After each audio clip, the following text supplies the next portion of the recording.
Are we ready? Got my book right here. Yes. Red rum. It's funny because on my camera, it's flipped. And so it just reads murder. Oh, that's funny. Murder.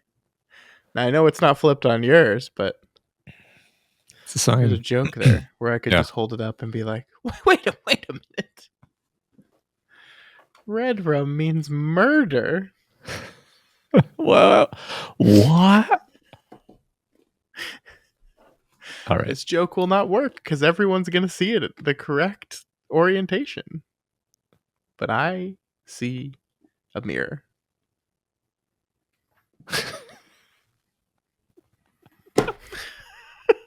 Okay. This is going to be a goofy show, I can tell already. Yes. Because my head hurts.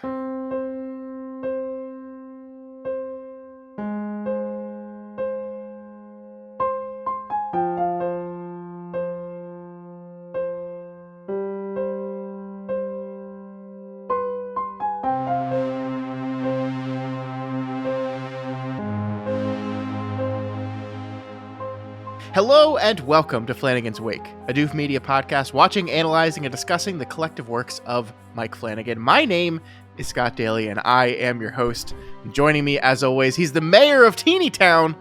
It's Matt Freeman. How's it going today, Matt? Choo-choo.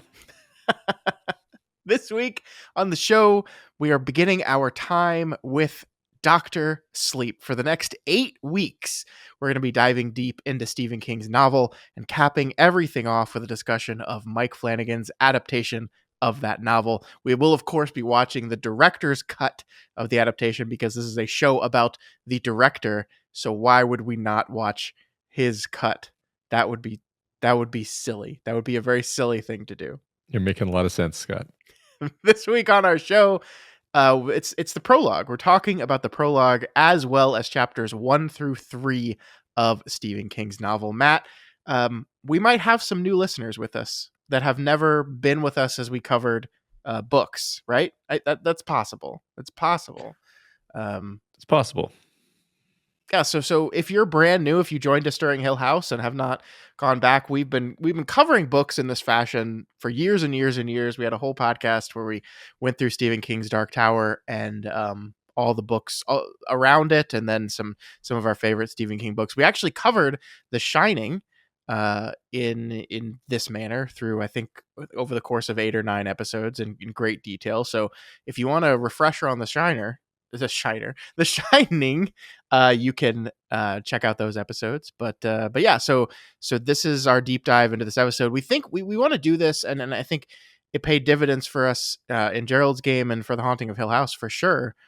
Just because we want to see what we can learn about this book and bring that knowledge into our coverage of how Flanagan adapts it, right? Yeah, and I think in this case, perhaps get a deeper understanding of what it was that Flanagan saw in this story and what compelled him to want to adapt in the first place. Yeah, definitely. All right, so let's get into Dr. Sleep. Matt, just some quick background information. This novel was originally published in 2013, 36 years after the publishing of The Shining. Don't calculate, Matt, that it makes this book 12 years old, which means we are now almost 50 years from The Shining, but we don't have to pay attention to that. Yeah. Not at all. Yeah, I'm going to choose not to follow your math there. So. There you go. King first discussed the idea of making a sequel to The Shining all the way back in 2009. He was on a book tour for Under the Dome, and he just kind of talked about what his rough idea for a sequel to The Shining would be. Later, I think in 2010 or so, he released a poll on his website asking his readers which book he should do next, a Shining sequel or another Dark Tower novel. By the way, Dark Tower won that vote, and that is 2011's The Wind Through the Keyhole. So never underestimate a Dark Tower fan's ability to vote in polls. That's right. But Dr. Sleep still came next, and Matt, I like, before we get into the book, I just think it's this really fascinating choice to come back to this story and this book and tell a sequel, right? It's not that King has never done sequels. Like, we have The Talisman and Black House, and of course there's an upcoming 3rd installment of that series coming, and then of course The Tower itself is a series of 7 or 8 books. And then just generally King's like propensity to just kind of interconnect and interweave all his stories anyway. So even though a lot of these books are not direct sequels, they live and play in the same world. But we've never like had just like a straight up, this is The Shining, and here's now The Shining 2. Um, and yet here we are, right? This happened. So Yeah. really fascinating choice from King, I think, to return to Danny Torrance again. I agree, right? I mean, I this was a long time ago that this book came out, and I hadn't read hardly any King at all. We hadn't, started this project or any of Yeah. our projects hardly.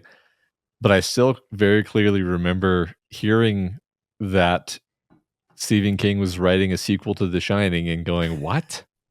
Why?" And this is Yeah. before I'd even read The Shining. I'd only seen the movie, but my impression was like, I don't know, this just seems like one of those quintessential standalone works of art that is not asking for a follow-up. Yeah. So the question on my mind at the time was, what about this was pulling Stephen King to write that follow-up? And now that I've seen the movie and read a little bit of the book, obviously, I think certain things are connecting for me. A lot of it Sure. having to do with the growth of Stephen King as a person since he wrote The Shining. Maybe seeing certain things about that book that he wanted to kind of give another pass on, kind of add his thoughts, that he had come to in the second half of his life, you could say. Yeah, definitely. I think it's a lot of things. I think it's definitely that. And thank you for reminding me. We should say to the folks listening at home that while you have not read this book, this will be a first read through of this book for you. You have seen the Mike Flanagan film before, so um, the general like shape of this novel is known to you. Some of the characters and ideas, but of course it is a little different from Flanagan's adaptation, so you're not coming in completely blind. I think we are going to like hold fast to our idea of that we're talking specifically about these chapters today, and we're not going to move beyond it, even if you do know where the story goes beyond this, just in case there's anyone out there that's following along that has not seen the movie and is reading the book for the first time. We want to make sure we don't ruin anything for those people. But yeah, this will be kind of a different experience for you having seen the film. I think That's we right. had a similar thing with Gerald's Game, right? You had seen that film before we covered it as well. Right. But yeah, I mean, I think the interesting thing with this one is not only is The Shining like wildly considered to be one of King's best novels. I think that's just true. It's I don't know if it would go on my favorite list, but it would go near the top. I think it's an extraordinary novel. It's well written. It's one of the scariest books of his I've ever read. But like you said, the Shining film, Kubrick's adaptation of this book, has become like one of the most well-known and highly recognized horror films ever. Like arguably it is just more well-known in culture than the book, right? Like when Mhm. people think of The Shining, I think the majority of people out there think of the film before they think of the book. Um, Mhm. for better or worse, right? It's a very different adaptation. We can talk about King's uh, stance on it and how that stance has changed over the years. But I mean, I think that's part of this too, right? I think you're absolutely right that this is a story in which, The Shining was a story about an alcoholic who is suffering from his disease, and it consumes him with a little help from his friend, the hotel, and he attempts to destroy his family. This is a story about recovery. Like we can see that already in the first 3 chapters. This is a story about a character who is in recovery, who is sober. This is about sobriety. It's about getting help and the struggle of that. And so we have a guy who wrote The Shining before he had admitted to himself and to everyone else that he had a drinking problem. And now he's returning to this world and these characters almost 40 years later, um, sober and sober for decades at that point. So Mhm. yeah, definitely a new twist, new perspective on that. And one thing I want to make sure we hold fast to is it's also an opportunity for King to like hit beats again that he perhaps feels like were misconstrued in the adaptation. Yeah. So like this is not only a chance for him to revisit these characters with his new perspective, but also to get people to maybe understand like this is Jack Torrance actually, not Yeah. that version. And I think we kind of already see a little bit of that like right away here in these first few chapters of the novel. I think you're right. I think part of his compulsion to return to this is a matter of retaking ownership of something that he feels like he lost ownership of in the culture. Yeah. Yeah. And here's the interesting thing about this book with me, Matt. I think we touched on this a little last week, but we didn't cover Doctor Sleep on our run of Kingslingers. We were doing that podcast for 5 years and we didn't cover this book, and that's because I have very mixed feelings about it. There's many things I really love about this book, and there's some decisions that are made in this book that I don't love. And so like I when putting together our list for Kingslingers for a limited time in that show, what books we were going to cover, I wanted to stick to the ones that were really important to me, that were really special to me. And that's why I didn't include this book. But here we are in Flanagan's wake, and we're covering this film. And so we have to take a look at this book. So I'm very excited and ready to see if my opinion changes on this book when we dive deep into it. I think you mentioned this last week, but normally this process makes you appreciate and love a work more, no matter what. But I'm really curious how this whole thing turns out for me, because, like I said last week, I just think when I think about Doctor Sleep, I just think the director's cut of the film is the superior version of the story in every way. So we'll see if that changes. I don't know. Yeah, that's interesting. I mean, I having only seen the movie, I just think of it as like, oh yeah, Doctor Sleep. I love Doctor Sleep, but of course, I mean the movie, Yeah. right? So when I read the book, it's almost like you and I are going to be having, in some regard, an opposite experience here, because I'm going to be filling in this blank spot, which is like, what was the source material that inspired Flanagan, and then you Yeah. might be seeing like maybe what was it that I didn't see the first time or something like that. I don't know. Yeah. No, definitely true. Cool. All right. Well, with that, let's get into it.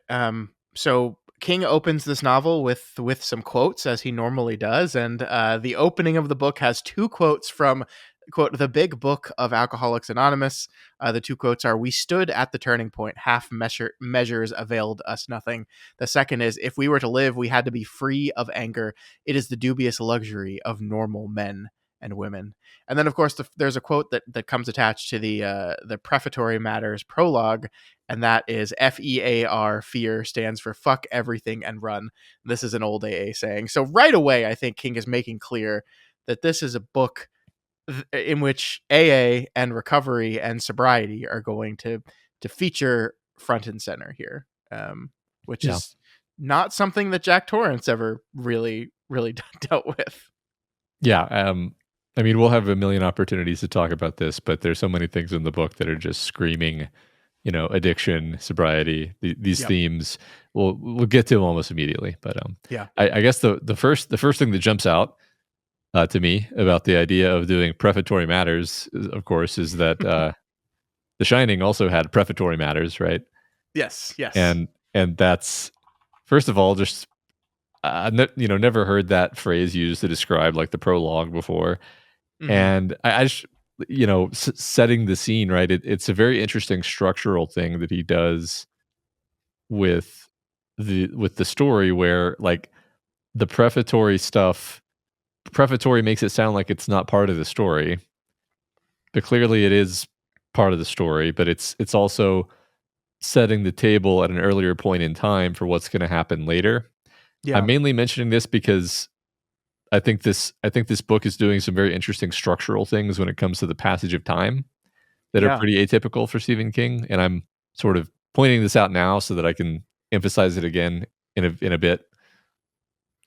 Yeah, I think you're right. Except, I mean, the most interesting thing about it to me, though, is, and we'll probably get into this when we get to the chapters at hand, but you would think, like, in a chapter called Prefatory Matters, when it's setting up the passage of time, that that prologue, these 3 chapters within the Prefatory Matters section, would catch us up to the present. So it would be everything leading us up to the present, and then the story would start. But even in the chapters within part one of the book, we still have pretty fast and long swings of time. We Right. jump ahead 3 years in these chapters.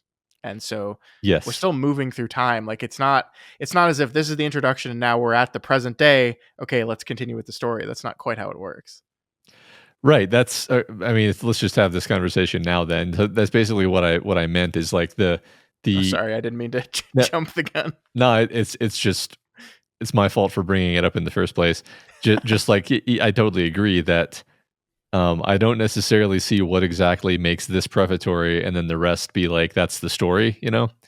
But that's Yeah. and I think that just has to do with the fact that we are jumping over huge swaths of time with this character. And I guess another comment is like it feels very unusual Mm-hmm. um, as a novel, and particularly as a Stephen King novel, because normally and I'm sure there's 10 exceptions you could pull off the top of your head, right?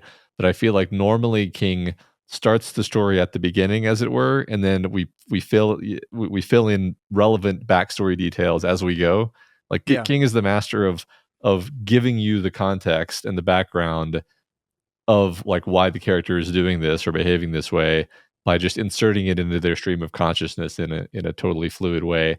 Yeah. But he's so in other words, why not just start this like right at the point when Danny Torrance is about to cross paths with the True Knot, which is like what we know is going to happen just because of the structure of the story. Sure. It's like Yeah. and then backfill in like, well, he was an alcoholic and now he's, but it's like and I think the answer, like I'm not just asking this, I think the answer is actually like, well, King wants to tell the story of recovery from alcoholism. Yeah. That's the Yep. story. That is this book. That is what he wants to talk about. So that's why we go through all this and the jumping through time, because to Stephen King, that's the actually important part of the story. Yeah. No, I completely agree.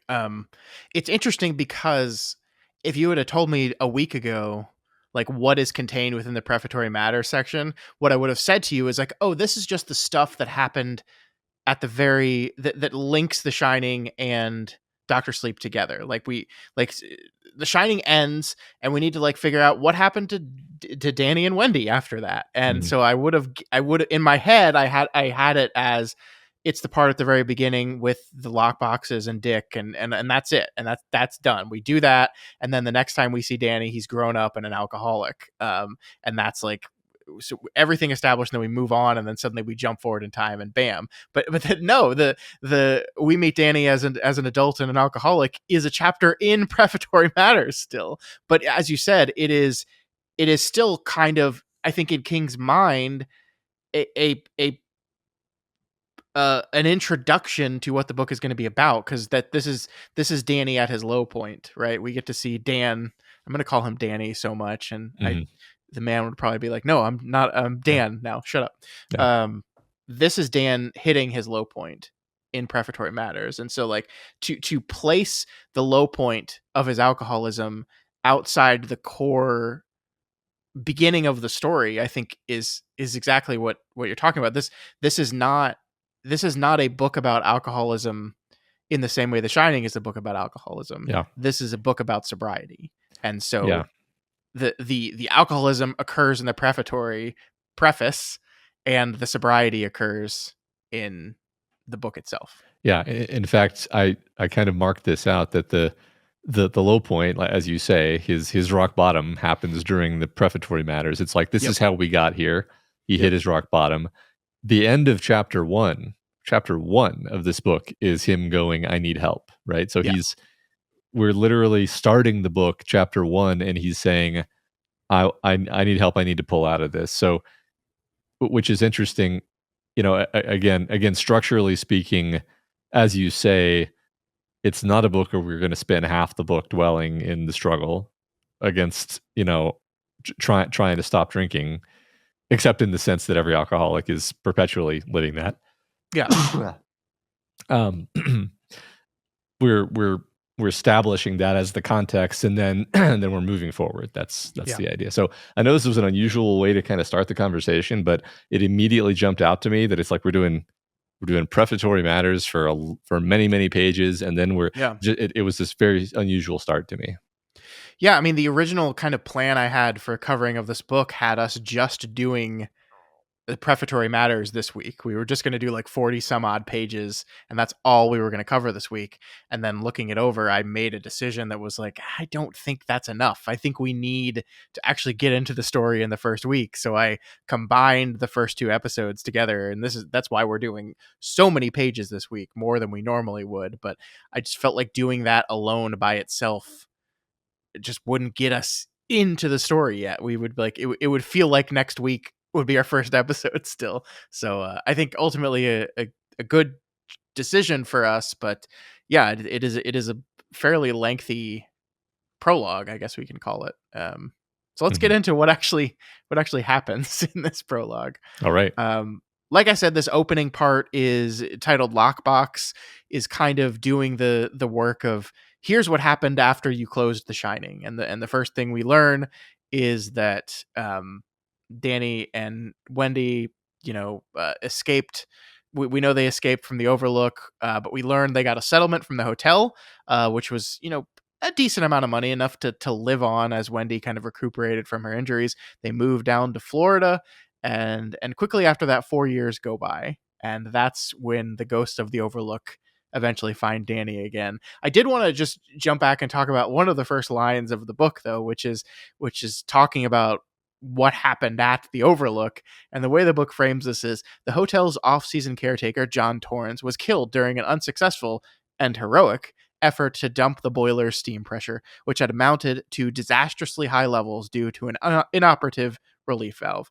I just love the parenthetical there, that we're going to push the heroic, which is, it seems, the way it was like presented to the world. Mm. That like probably the hotel, the where the hotel, the settlement with the Torrances and all that stuff, was, we're going to present this as the boiler was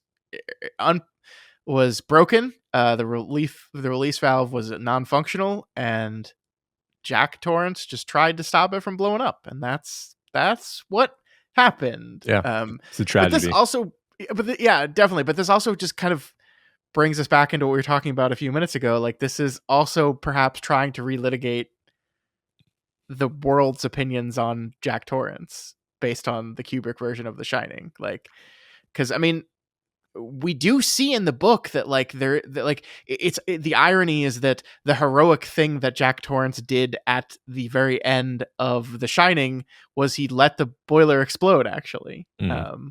Yeah. And like he at the very, very, very last minute resisted the pull and the temptation of the hotel for just long enough that it exploded. Yeah. Yeah. But we're reminding people of this. We're like, this opening, we actually had a question in our Discord earlier this week of like someone that had never read The Shining and were considering following along with us for Doctor Sleep, and they were like, can I do that? And I never had actually thought about that question before, and I was like, well, I mean, you've seen the film, right? It's like, I think you'd probably be fine. And it's like, this first page basically is just like, here's what happened, here's how the ending of The Shining was different from Kubrick's version. Okay, now that you've got that, let's go. Yeah. Yeah, I think that sprinkled in here and there's a few moments where Danny is thinking to himself, I forget the exact quote, but he's something like, I have complicated feelings about my dad because he did try to kill me, but then again, that was mostly the hotel.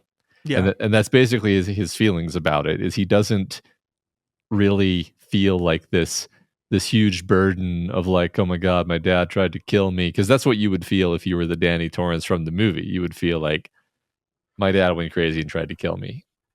This Danny Torrance feels like an evil hotel made my dad try to kill me. Yeah, I think that's right. I think that's the way Danny posits it, at least. I think there's a little bit more under the surface there, probably. Like, Danny thinks about his father a lot still. Yeah, I mean, I don't think I disagree. I think it's just like he doesn't have this like, terror and hate and resentment. It's a Yeah. complicated mix of things. Yeah, we see in these chapters he has pity for the man. He recognizes the horrible irony of the idea of having pity for the person that tried to kill you, but Yes. he can't help himself. Yeah. Right. I wanted to talk about the writing here. Like this, this, I don't think this book is, at least in these chapters, particularly scary, but in this opening section, I think we get the closest to me matching kind of the discomfort and fear of The Shining. And I Mhm. just love this paragraph here. He and his mother lived in a cramped second floor tenement apartment. Danny left the little room next to his mother's and crossed the hall. The wind gusted, and a dying palm tree beside the building clattered its leaves. The sound was skeletal. I feel like, I can't remember, and I tried to go looking, Matt, but I feel like King has described a sound as skeletal before in one of the books we've covered, and we talked about it.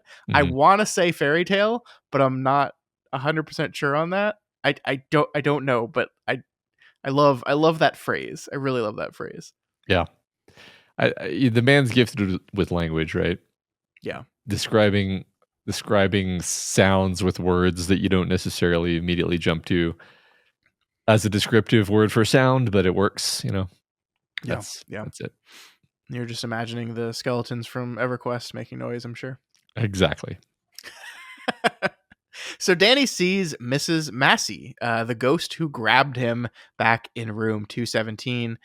And yeah, this is what I mean. Like, this is some scary shit, actually. Like, Mhm. listen to this. The woman from room 217 was there, as he had known she would be. She was sitting naked on the toilet with her legs spread and her pallid thighs bulging. Her greenish breasts hung down like deflated balloons. The patch of hair below her stomach was gray. Her eyes were also gray like steel mirrors. She saw him, and her lips stretched back in a grin.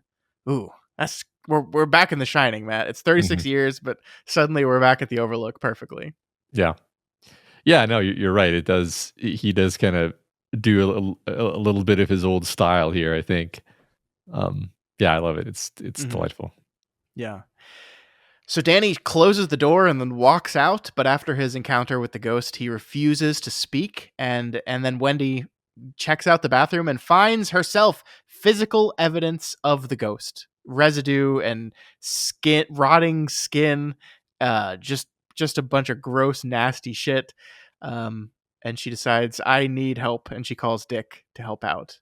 But the ghost was, so the what we're being told is the ghost was physically there, Matt. Yeah. This is it's a ghost, it's a spirit, but it was there in our reality, Yeah. actually. Yeah, I thought that was pretty interesting, right? Because I don't necessarily remember The Shining. Okay, so in The Shining, there are a few instances of like what appear to be physical manifestations of things. Like, for example, the mask, and I think maybe it's confetti that comes out of the elevator, Yeah. or the situation where Jack possibly drinks a whole bunch of alcohol at the bar. That the book itself is pretty ambiguous about whether that actually exists or not. I Hmm. think the movie makes it less ambiguous, but I think you're meant to kind of it's playing in this liminal space. This book is being much more clear about the idea of, almost forensic about the idea of, like, yes, physical manifestation of the ghost, and how this is happening is that it's basically piggybacking on Danny's own immense psychic potential to kind of manifest itself. Or you could even say Danny is manifesting it. It's using him to do it, though, or something like that. I don't know. But I think it's interesting. We're situating this here at the beginning of the story because this is going to be a story that has a lot of psychic shit happening in it. We Yeah. we introduce Abra, who is super psychic. We'll talk about that a lot, and then the True Knot, who are all psychic. Hmm. So it's going to be really relevant that we sort of have the rules laid out. So I think that's one of the things we're doing with this, and even this conversation he proceeds to have with Dick, where Dick kind of tells him this story about the past and all this stuff. That to me all felt like we're kind of reminding you slash reinforcing and maybe to some degree inventing a new rule set that we're going to follow in this book when it comes to how the psychic phenomena is supposed to work. Yeah, I think inventing is the perfect word, because I agree with you. We are, like, the way the shine was established in The Shining was very loose, right? Like, there was this thing that Danny had and Dick recognized him in it, and also we were led to believe that Jack had a little bit of it too. And it's just this power that he doesn't fully understand, and like it's like Gandalf's magic in the Lord of the Rings. Mhm. I was the one that did it, not you.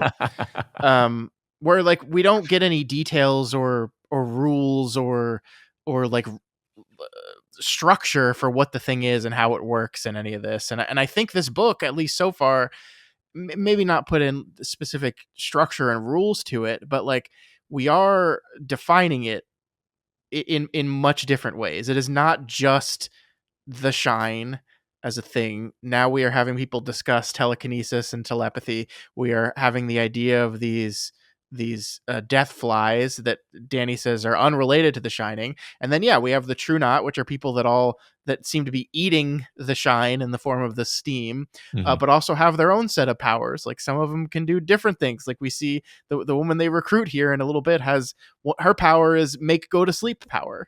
And so like we're like kind of sort of gamifying it in a way that The Shining wasn't really interested in doing it. The Shining, it was just this broad idea, and we're just zooming in on it much more Yeah. closely here. Well, and another comment, I'm not gonna, like, spoil The Dark Tower here, but there's definitely in all these other King books we've read, and particularly The Dark Tower, I think that gets a lot more nitty-gritty about how the powers work, and there are particular characters who have particular powers and stuff. So, one thing that's happening, I think, is the King is kind of pulling this story into the Dark Tower Yeah. cosmology and saying, "Yeah, all those rules, those also apply here." Um, Do you do you like that? I mean, like, is because my kind of preferred operation is the Shining version of this kind of powers, where like we don't have to. It's like the Gandalf versus Brandon Sanderson argument, yeah. essentially. I mean, not in near as much detail. Like even here, the powers in Doctor Sleep are much more loosely defined than like a Sanderson magic system would do it. But like, I think I tend to prefer just like it's just something that we Yeah. don't really understand how it works fully.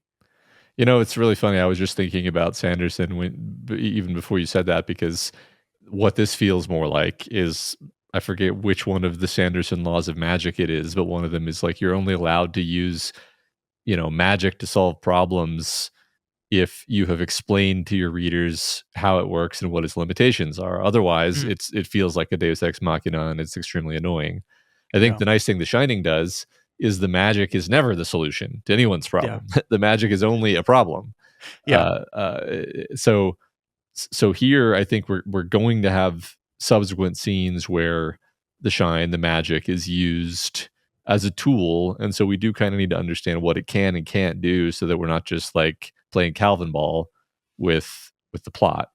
yeah, I think s- as for which I prefer, I think it just depends on what kind of story we're in. I like stuff like Low Men in Yellow Coats a lot, where the magic is very very vague because it's really this emotional, floaty tone poem of a book. sure, Whereas, I also like, the Wheel of Time if I'm in the right mood. So like sometimes you want a magic system where like X leads to Y, and there's yeah, it's almost a science, and you enjoy the intricacies of it. But I think it's actually kind of interesting that King is doing, the Shining was definitely more the Low Men in Yellow Coats side of things, and this book is definitely more the Stormlight saga, end or the Dark Tower, to be maybe more. yeah. This is really funny because I was talking to our friend Kim today, and she's nearing the end of the Song of Susanna, and she's never finished the Dark Tower, and she's like kind of overwhelmed with with the amount of world building and detail that King is dropping in that novel, and that is, I think, just true for the Dark Tower as it rounds towards home plate. It just kind of as I said to her, it's like King realized like, oh shit, to do any of this stuff, I didn't establish any of this, so I have to very quickly like tell you about this and this and this, and it just drops concepts and ideas and things on you. And I'm trying to be vague here in case no one Yeah. has read them, but like it is overwhelming at times, and this definitely feels closer to that than, for example, like the early Dark Tower stuff, which is just I don't know, man. This it moved on. Yeah. How does time work? I don't know. Yeah, yeah. Yeah. I did want to talk like when Dick arrives. Like one thing the book does is focus on this fake set of dentures he has because all his teeth were knocked out by Jack Torrance when he hit him on the face with a roque mallet. Hmm. And this is something that I think the early parts of this book really, really focus on is this idea that Wendy has never fully recovered from that night in the Overlook. She snores now because she suffered very serious damage to her face that couldn't fully heal. Her back was broken and she doesn't and will never like walk right. Dick lost all his teeth. He also was very hurt in the process. These people were absolutely maimed from this experience. And then of course Dan Torrance was also mentally maimed, not so much physically, as the book points out. Um, Yeah. just like that we see after this that, you know, in every way possible, these people are still suffering from that night, that time there. Yes, definitely. I mean, it works really well. I think this is one of those things about the idea of continuing The Shining that feels weird. I'm not even saying I dislike it, but it's like the ending of The Shining really it gives us this moment of like hope. It's like they got away, they got away, and I think maybe they're going to be okay. You know, Hmm. there's like an epilogue to that book where it's like it's going to be rough, but I think we're going to be okay. We survived. Isn't that enough? And then we learn, ah, they kind of went on to have a shitty life. They struggled a lot. They all suffered. The suffering they endured had lasting effects that lasted until the death of Wendy, as we're going to find out, and I mean presumably the death of Halloran. Even though I mean he must have died. We haven't like heard that he's dead, but Yeah. I think we assume that he's dead. I mean, even if he hadn't suffered horrible injuries that made the rest of his life hard, like he was an older man Yeah, and 30 some years have gone by. So yeah. right, right. And then Dan has been suffering obviously too. So you're just kind of like, ah, like bummer, you know? Yeah, I mean, just Wendy aside, just the idea that we're gonna take the little boy from the alcoholism book Hmm. and turn him into an alcoholic. Yeah, Like just that idea is kind of like you open the book and you're like, what the fuck, man? yeah, It's like Aliens versus Alien 3. It's like, oh, we made it. Everyone made it out alive. And it's yeah, like, no, fuck you. Newt's dead. yeah. It's No, just like, exactly. holy shit, man. Yeah, Newt is Wendy, and Halloran is Bishop. Yeah. And Ripley, we're gonna shave Danny's head. Yeah. You Yeah.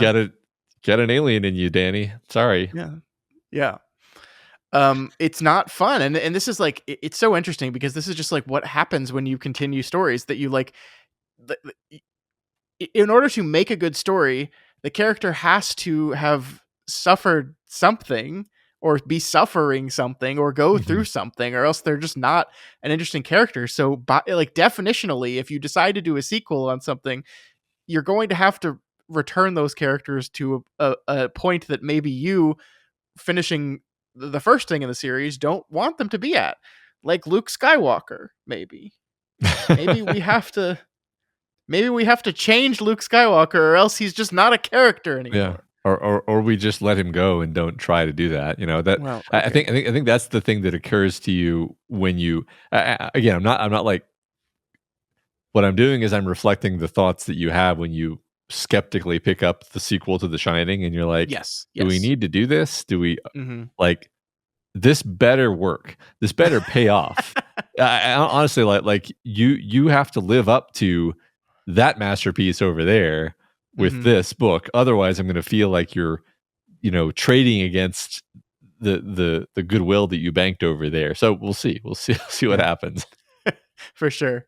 So Dick is here to help out. He's got a present for Danny, and he tells him a story. He tells him a story of he had this grandma who was he called him his white grandma, not because she was white, but because she was good, because the concept of the white in Stephen King, as we all know, is goodness. And he had his black grandpa who was black but also bad. And this guy was real bad, like real bad, right? This guy was Mhm. a monster. But it's okay because eventually he died, and that was all right until, well, he came back. He came back, and this is basically Dick teaching Danny about these ghosts and how they work. I really love this whole conversation, Matt. Like we talked about already, I went into this book very with a lot of trepidation because I don't remember loving it, and being frustrated by parts of it. And so I was like, how am I going to feel about this book? How am I going to talk about this book? I was nervous about all these things, and this opening chapter was just like, man, this is great stuff. And this whole Danny and Dick conversation is really great stuff. It does feel a little to me like he's just really successfully channeling the version of himself that wrote The Shining all those Mhm. years ago. Yeah, I think that especially the character of Dick Halloran feels very familiar, Yeah. these interactions with Danny, I really like this stuff. I agree. Yeah. And so Dick offers Danny a solution to his problem of being haunted by ghosts that his power is making real. It's a box. It's a lockbox, and it's a box that he can imagine in his mind perfectly, and then take the ghost and lock it away in the box. And he does this. He does this with the woman from room 217, and then he does it later with Horace Derwent. Derwent? I don't remember. The old owner of the Overlook Hotel. He locks him away. I think this is really interesting, Matt, because Mhm. it's both like establishing something for the future, but it's also, I think, also drawing a clear line that, like, there are so many expectations, as we've already talked about, that come with this book. When you open up a book that says it's the sequel to The Shining, which the book says right here, a sequel to The Shining, so they're not being coy about it. You have so many expectations of what the story is going to be and what the story is not going to be. And by taking the ghosts from The Shining and then locking them away into the background of Dan's mind in the first pages of the book, King is kind of making a declarative statement there that, like, Mhm. the Overlook, that that's not really going to be what this story is about. Now, it's true that simultaneously to that, we make it very clear that the ghosts don't die, Mhm. that they're just in there, locked away, and that's like Chekhov's ghost prison. Um, but I do think it also just makes it very clear at the jump, like, we're not going to be dealing with this 217 ghost for the entire story. Like, she's gone now, out of the way. This book is wanting to talk about other things. Yeah. Yeah, I think functionally that's what it does and also not just other things, but maybe more dangerous things because, Hmm. we're basically to again sort of use like fantasy jargon. It's like he has leveled up. He's become more powerful. Yeah. Little Danny in the Overlook couldn't have done this, but somewhat older, more experienced, more practiced Danny can do this trick Yeah. now. He's literally more powerful. He can seal ghosts away in his head, which is a pretty cool trick, right? So whatever challenge he faces is going to have to be something that is more dangerous than the Overlook Hotel was, and that's kind of Hmm. that's kind of the progression that you want in a sequel. Yeah. Yeah. While and just to hit this beat again, while at the same time we make sure that there's this uncertainty of, okay, well, are things gone? Yeah, Could it be possible that one day they could escape from his lock boxes of his mind, and what does that ultimately mean? yeah, and also, I mean, the idea of locking something away is almost a shorthand for like burying it, or not. Typically, people like jokingly say like, "Oh yeah, I'm gonna bury that deep in my mind, and then it won't be a problem anymore." And it's usually said in like a sarcastic tone, where it's like, "Of course it will. Of course, just because you've locked it away in a chest in your mind doesn't mean it's not a problem anymore. It just means you're not thinking about it." So, I mean, I actually, this is a thought I had while listening, was like, I think Halloran has the best of intentions. I think he is providing a very practical solution to the immediate problem that Danny is facing. Mm-hmm. Is this the best solution? I am not convinced this is the best solution. I think it's probably the best solution that Halloran knows of, Yeah. but I don't know if this is the right solution, you could say. Yeah. Yeah, I think that's fair. Just because he is being a mentor to Danny doesn't mean he knows all the answers, and he learned a trick from his grandmother that got him through his tough moments, and he's passed that on now. But ultimately, is this a long-term solution? Yeah, we'll see. Yeah. And that chapter ends with these lines that I think make you put the book down and go, "Fuck." What mattered was that they were never getting out. He was safe. That's what he thought then. Of course, he also thought he would never take a drink, not after seeing what it had done to his father. Sometimes we just get it wrong. Man, fuck you, Steve. There's one beat in here that I really love, which is him asking, I believe it's Danny asking, do they die in there of the ghosts? And Halloran saying, do you care? Yeah, he says it in this like really like flat, almost like the opposite of like warm, comforting, elderly Dick Halloran. Yeah, it's a really great moment that, of course, I didn't talk about it here because I was going to talk about the echoing beat that we see at the very end of the next chapter, which, by the way, I think this is a great enough time to talk about it as any, that like there are a lot of like, I think, intentional echoes between a lot of the different characters in this book so far. Like the most direct one is that beat right there, where at the very end of the next chapter we're about to talk about, Andy asks Rose, "Am I still human?" And not only does Rose answer the exact same way Dick Halloran does, but King calls it to her attention very deliberately, right? He says, "To this, Rose gave the same answer Dick Halloran had once given to young Danny Torrance, and in the same cold tone of voice.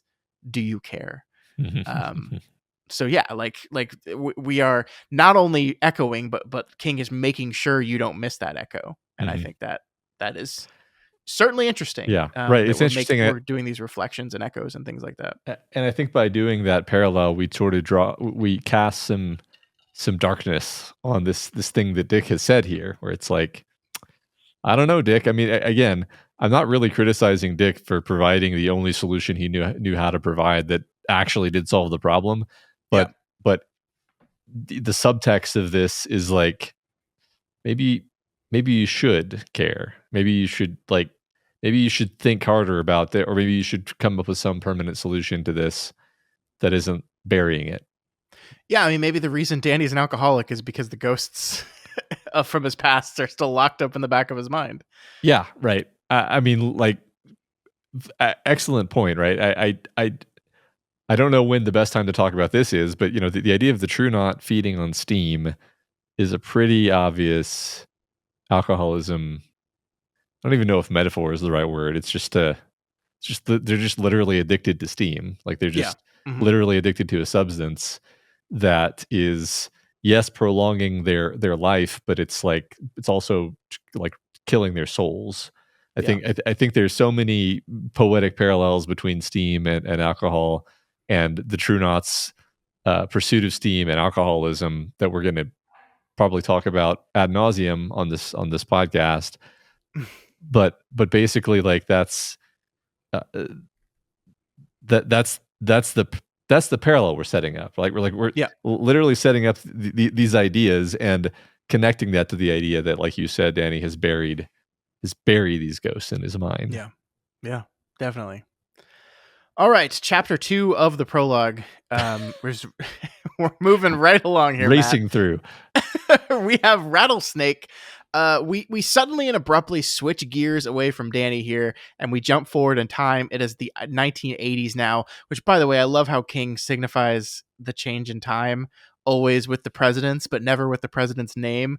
We move from the peanut farmer president to the former actor president to the saxophone playing president to the cowboy president. That is how we are tracked through time. And of course, that is fully functional and works, and you just know exactly when and where you are. Yeah, I can't wait for my Gen Z kids to read this book and be like, what the fuck? Saxophone? So we meet Andrea Steiner, a 30-something-year-old woman currently watching the movie Raiders of the Lost Ark in a movie theater. She's with a guy, but we quickly realize he's just some random dude she picked up. Andy was horrifically abused when she was a child, and it's left her with an understandable hatred of men. She uses this along with a special power to con them and rob them and mutilate their faces. That is Andy. Here's Andy. Yep, the rattlesnake. Mm-hmm. Fun villain introduction. Enjoy this chapter a lot. This felt very. This actually felt very early Dark Tower to me in an ineffable sort of stylistic way. Oh, cool. Liked it. I agree with you. I will say, like, I just want to share my experience reading this book for the first time without seeing the movie or knowing the story or anything.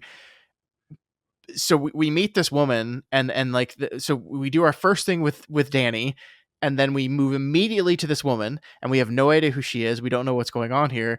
And we introduce her as this woman with a special ability that can make people fall asleep with a single word. She just says sleep and they fall asleep. And so me, my genius, super skilled reading person goes, this is Dr. Sleep. Here she is. Andy, the rattlesnake Andy is Dr. Sleep. And of course that is not the case. That's not a spoiler for anyone. We learn in the third chapter of this reading that Dr. Sleep is Dan. We don't know why he's Dan yet, and that's a thing we're definitely gonna have to talk about this week, of kind of the work that Danny is doing at hospices is left so weirdly vague in these introductory chapters, but that's what my brain did, and it was a thing that took a very long time to kind of get my head around, because I thought Andy was going to be some key pivotal character to all of this. I thought it was the titular character, and really what the scene is doing, it is setting up Rattlesnake Andy, but it also is more setting up the True Knot and the True Knot collectively, and more specifically Rose the Hat. Mm-hmm. Yes. I'm just going to refer to Andy as Dr. Sleep for the rest of this podcast, just to confuse everyone. Great. Awesome. Yeah, and I agree. Like, this is a really fun introduction, not just to Andy, but to the True Knot, and they're like portraying them as a bunch of evil magical people who kind of delight in her sadism. I just found it to be a wonderful touch that they're watching Andy do this to this guy, and that the old man, I forget his name, the old man True Knot member is like, wait, this is the best part, when she's about to cut his face, because it's like, they're also degraded that they just they find that fun. It's really, really good stuff. So we kind of learn very quickly that someone is watching Andy do all this stuff, and that, as you said, is the True Knot. They kidnap Andy and then offer her a choice. And I want to just pause here, Matt, and just look at how King writes about our first good look at Rose the Hat, the leader of the True Knot. Let's listen to this. She was a presence, and that was putting it mildly. Rose the Hat was 6 feet tall, with long legs and tapered white slacks and high breasts inside a t-shirt branded with the UNICEF logo and motto, "Whatever it takes to save a child." Her face was that of a calm queen, serene and untroubled. Her hair, now unbound, tumbled halfway down her back. The scuffed top hat cocked on her head was jarring, but otherwise, she was the most beautiful woman Andy Steiner had ever seen. Man, that's a description. That's an accurate description of Rebecca Ferguson's impression. Yeah. Talk about pitch perfect casting there. Yeah. Like, I'm sure we'll talk about this when we get to Flanagan's film, but Rebecca Ferguson is gorgeous in this movie. Like, stunningly so. Like, I was transfixed, which is perfect for the character, right? This is part of Rose the Hat, is that she is this incredibly beautiful, like, picturesque, like, idea of youth and beauty and all these things, because it's kind of the lure of this lifestyle.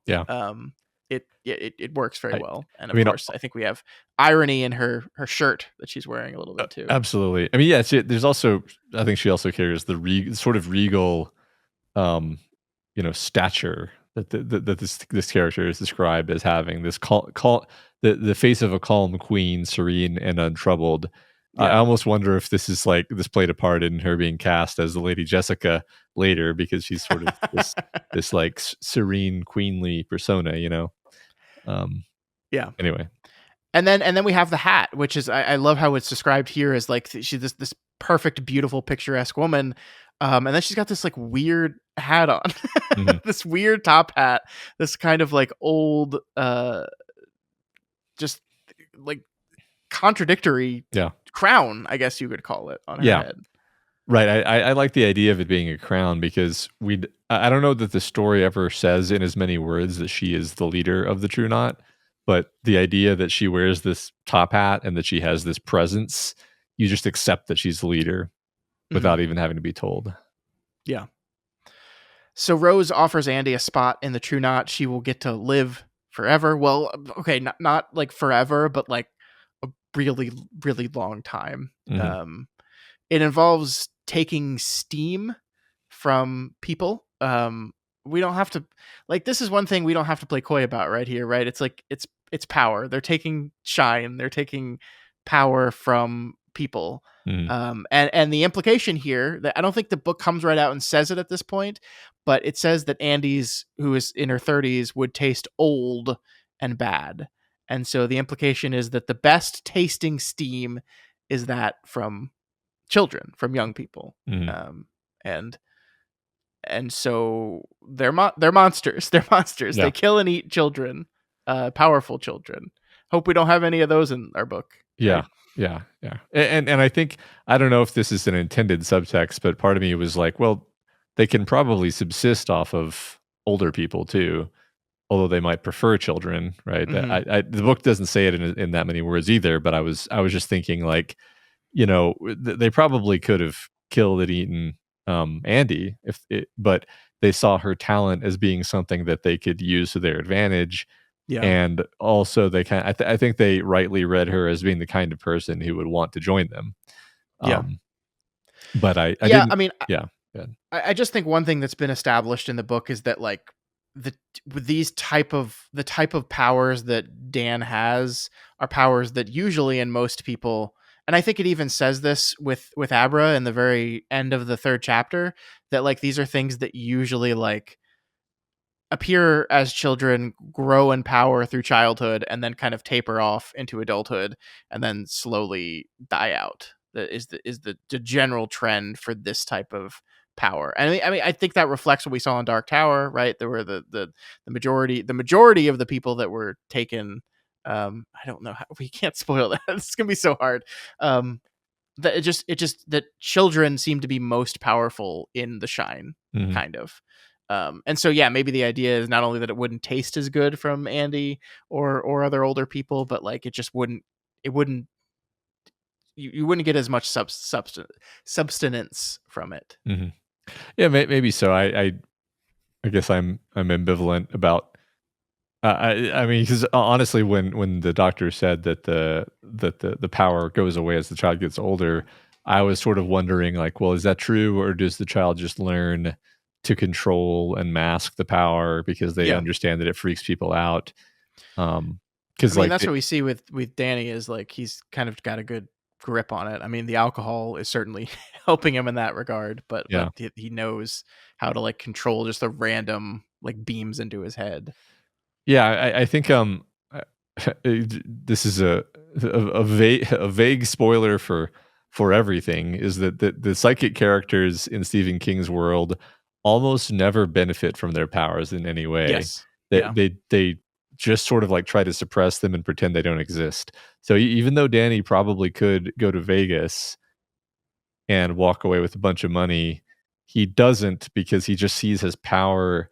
I doubt he even sees it as a power. He sees it as a curse. Really, he sees it Yeah. as like a thing that makes him vulnerable and has brought a ton of fear and suffering into his life. Yeah. I mean, Um, certainly part of Dan's drinking is to put a muzzle and mute the yeah, power for sure. right.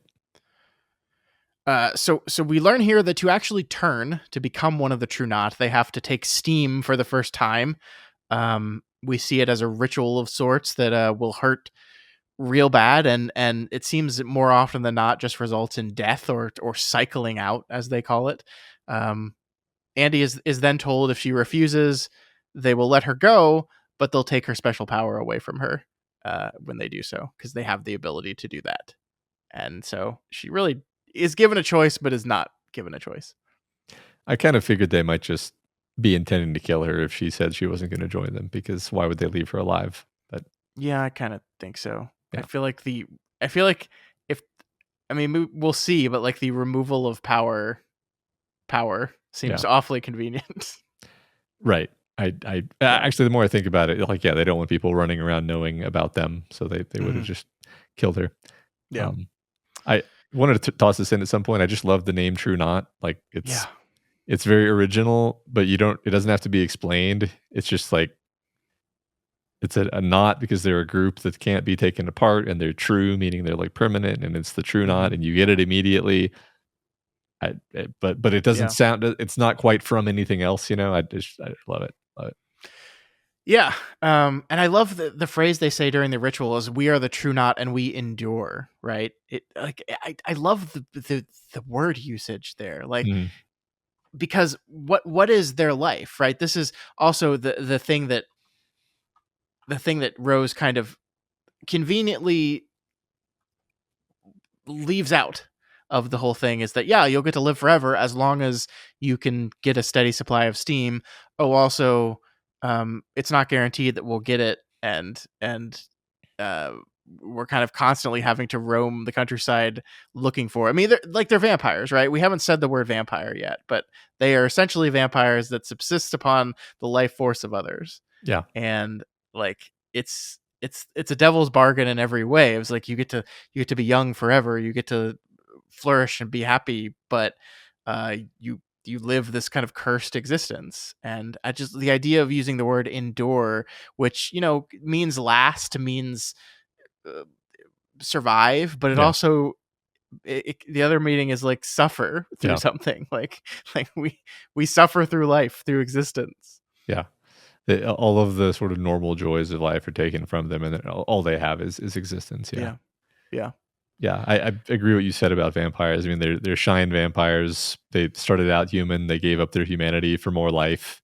But now it's this cursed half-life, like you say. Yep.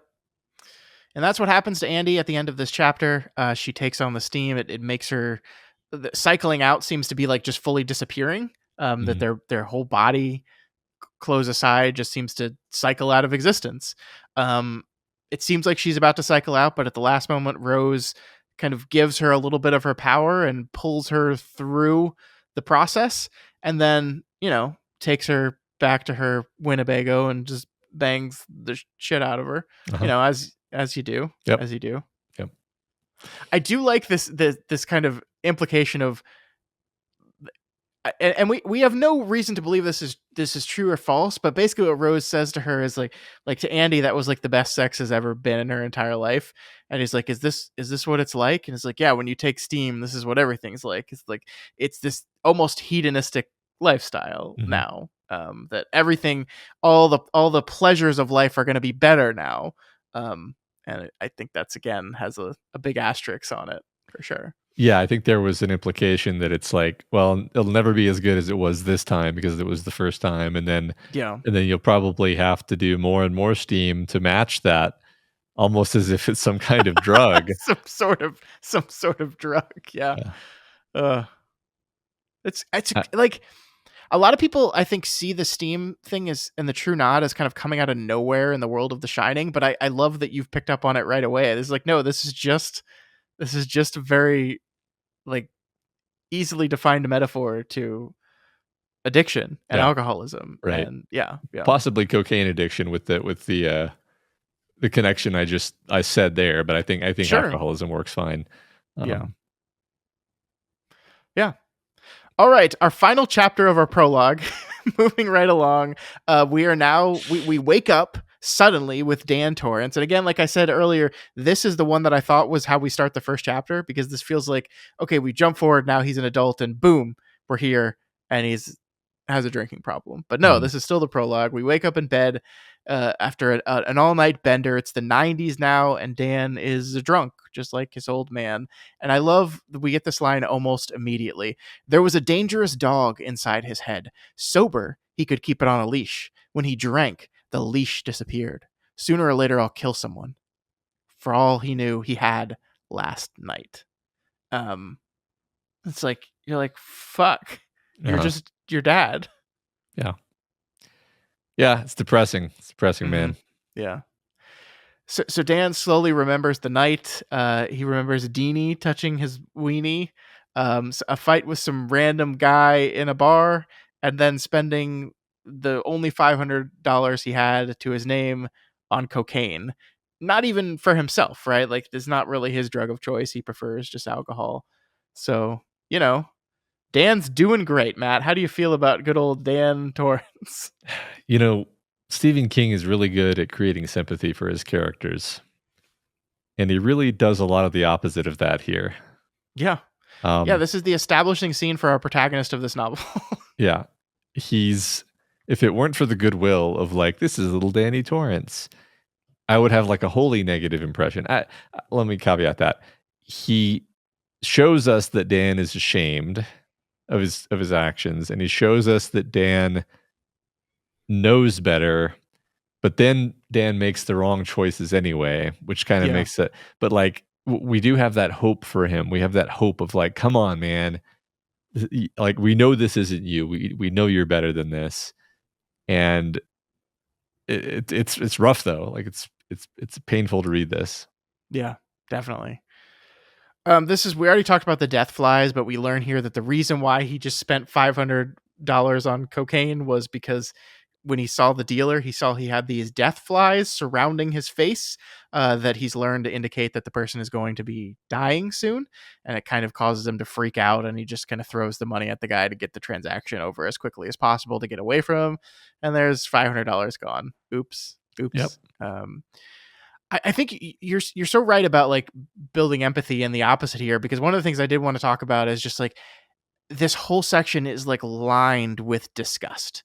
We are disgusted by the apartment. We are disgusted by the toilet. We are disgusted by the detail with which King describes Danny throwing up in the toilet, and the detail with like he throws up in the toilet and tries to flush it, but it's clogged, and it like everything almost gets to the top, and then it drains fortunately at the last second, and then he pukes in it again. It's disgusting and it's embarrassing. Even like his thing about like Deanie touched my weenie is like, that's dumb. Like, this guy's a loser. Yeah. And like, I love the line here when he's remembering the past night of that her neck smelled of perfume, her breath smelled of barbecue flavored pork rinds. They had been gobbling them by the handful.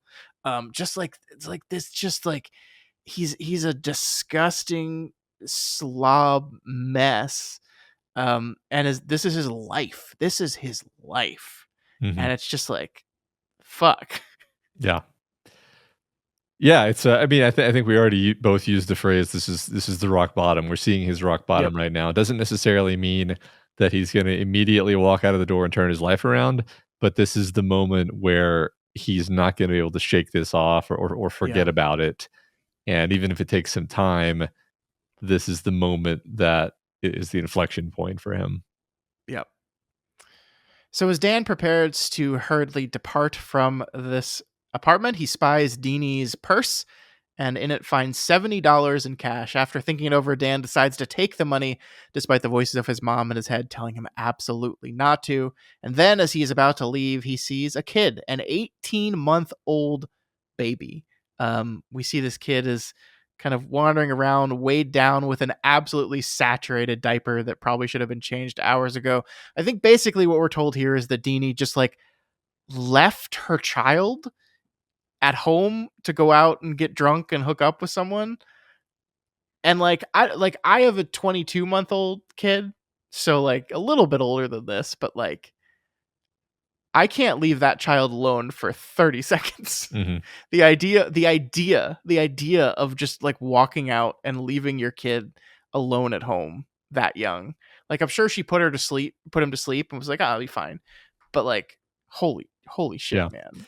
Well, that, and then the idea that Dan is gonna take the cocaine away and then be like, "All right, later, kid." Yeah. It's sort of him doing the same thing that she did, right? Not that Yeah. not that he's the parent, but he has kind of made himself responsible in the situation by Yeah. being the adult in the room, and the little baby wants to put the cocaine in its mouth, and he's not handling the situation maturely. He's just trying to get out of there. This is Yeah. also yet more like disappointment that we feel.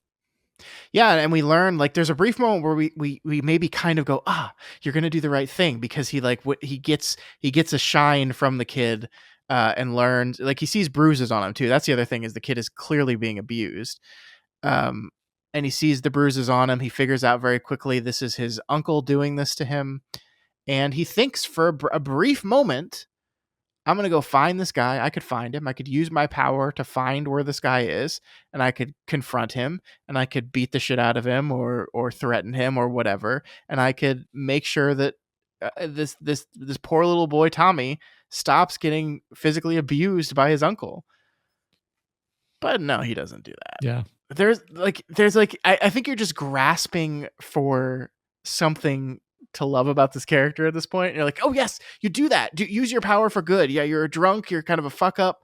Yeah. Hopefully, we'll get away from that. But maybe you justify it in your mind that I do all these bad things, but I'm countering it in the universe by doing these good things as well. Nah, Yeah. none of that. None Right. of that. I mean, we're actually disappointed because we're like, oh yeah, that sounds like a really fun plot movement. He's gonna become like an avenging, he's gonna be like Yeah, David Carradine in Kung Fu. Oh, he's just not gonna do anything. Okay. yeah. And he briefly thinks about like not taking all the money and just like taking a little bit of the money and then leaving some of the money. We also see she's got food stamps in there, so like this is a woman that is like barely subsisting, and she's got a child to take care of. Mhm. Nope. He takes all $70. He walks out the door. Yeah, you're right. He took the cocaine away from little Tommy, so good deed of the day done. Mhm. Put the cocaine on the counter, definitely out of reach from the toddler. I don't know, man. Toddlers really good at climbing to places you didn't think they could possibly reach. Oh, totally. Yeah, putting it on that struck me as just like, oh my god, you you fool. Yeah, Yeah, he's gonna get that candy for yeah, sure. So, it's funny. I forgot the kid's name was Tommy because that makes my thesis even stronger. That we're sort of doing the mirroring, echoing thing again, where we have Deanie and her little baby boy Tommy hmm as a mirror for Wendy and Danny. yeah, Um, and of course, Danny and Jack are also paralleled, where he's kind of the Jack in this situation, right? yeah, And he has done nothing. He has done no favors for this woman and her baby. He has yeah, stolen her money and left her alone with drugs on the counter for her baby to get. And he is skipping town. Next, he will go steal a homeless person's blanket to round things out. yeah. Um, just Don't forget that he uses the money he just stole from the woman subsisting on food stamps to buy himself some alcohol. yeah. Yeah, yeah, and I mean, and it's like it's great because he leaves these two behind saying he was never going to think of last night or this morning again. And Dick Halloran's voice pops up in his head and says, no, honey, maybe you can put things from the Overlook away in lock boxes, but not memories.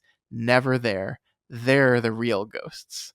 And Mm. so, which becomes true, right? This is not only is this his rock bottom, but this is a thing that he cannot stop thinking about. This stays with him, and he thinks about it every night of every day for the next 3 years. And as we'll see, thanks to his awesome power, he gets to see that Deanie and Tommy do not end up okay. Actually, they're both dead. Mhm. Um, I'm jumping ahead, but how does Tommy die? Oh, does he get his head smashed in by Mm. some sort of mallet? Maybe. Yeah. Yeah. Just to So, hammer in that parallel. Yeah. yep, yep.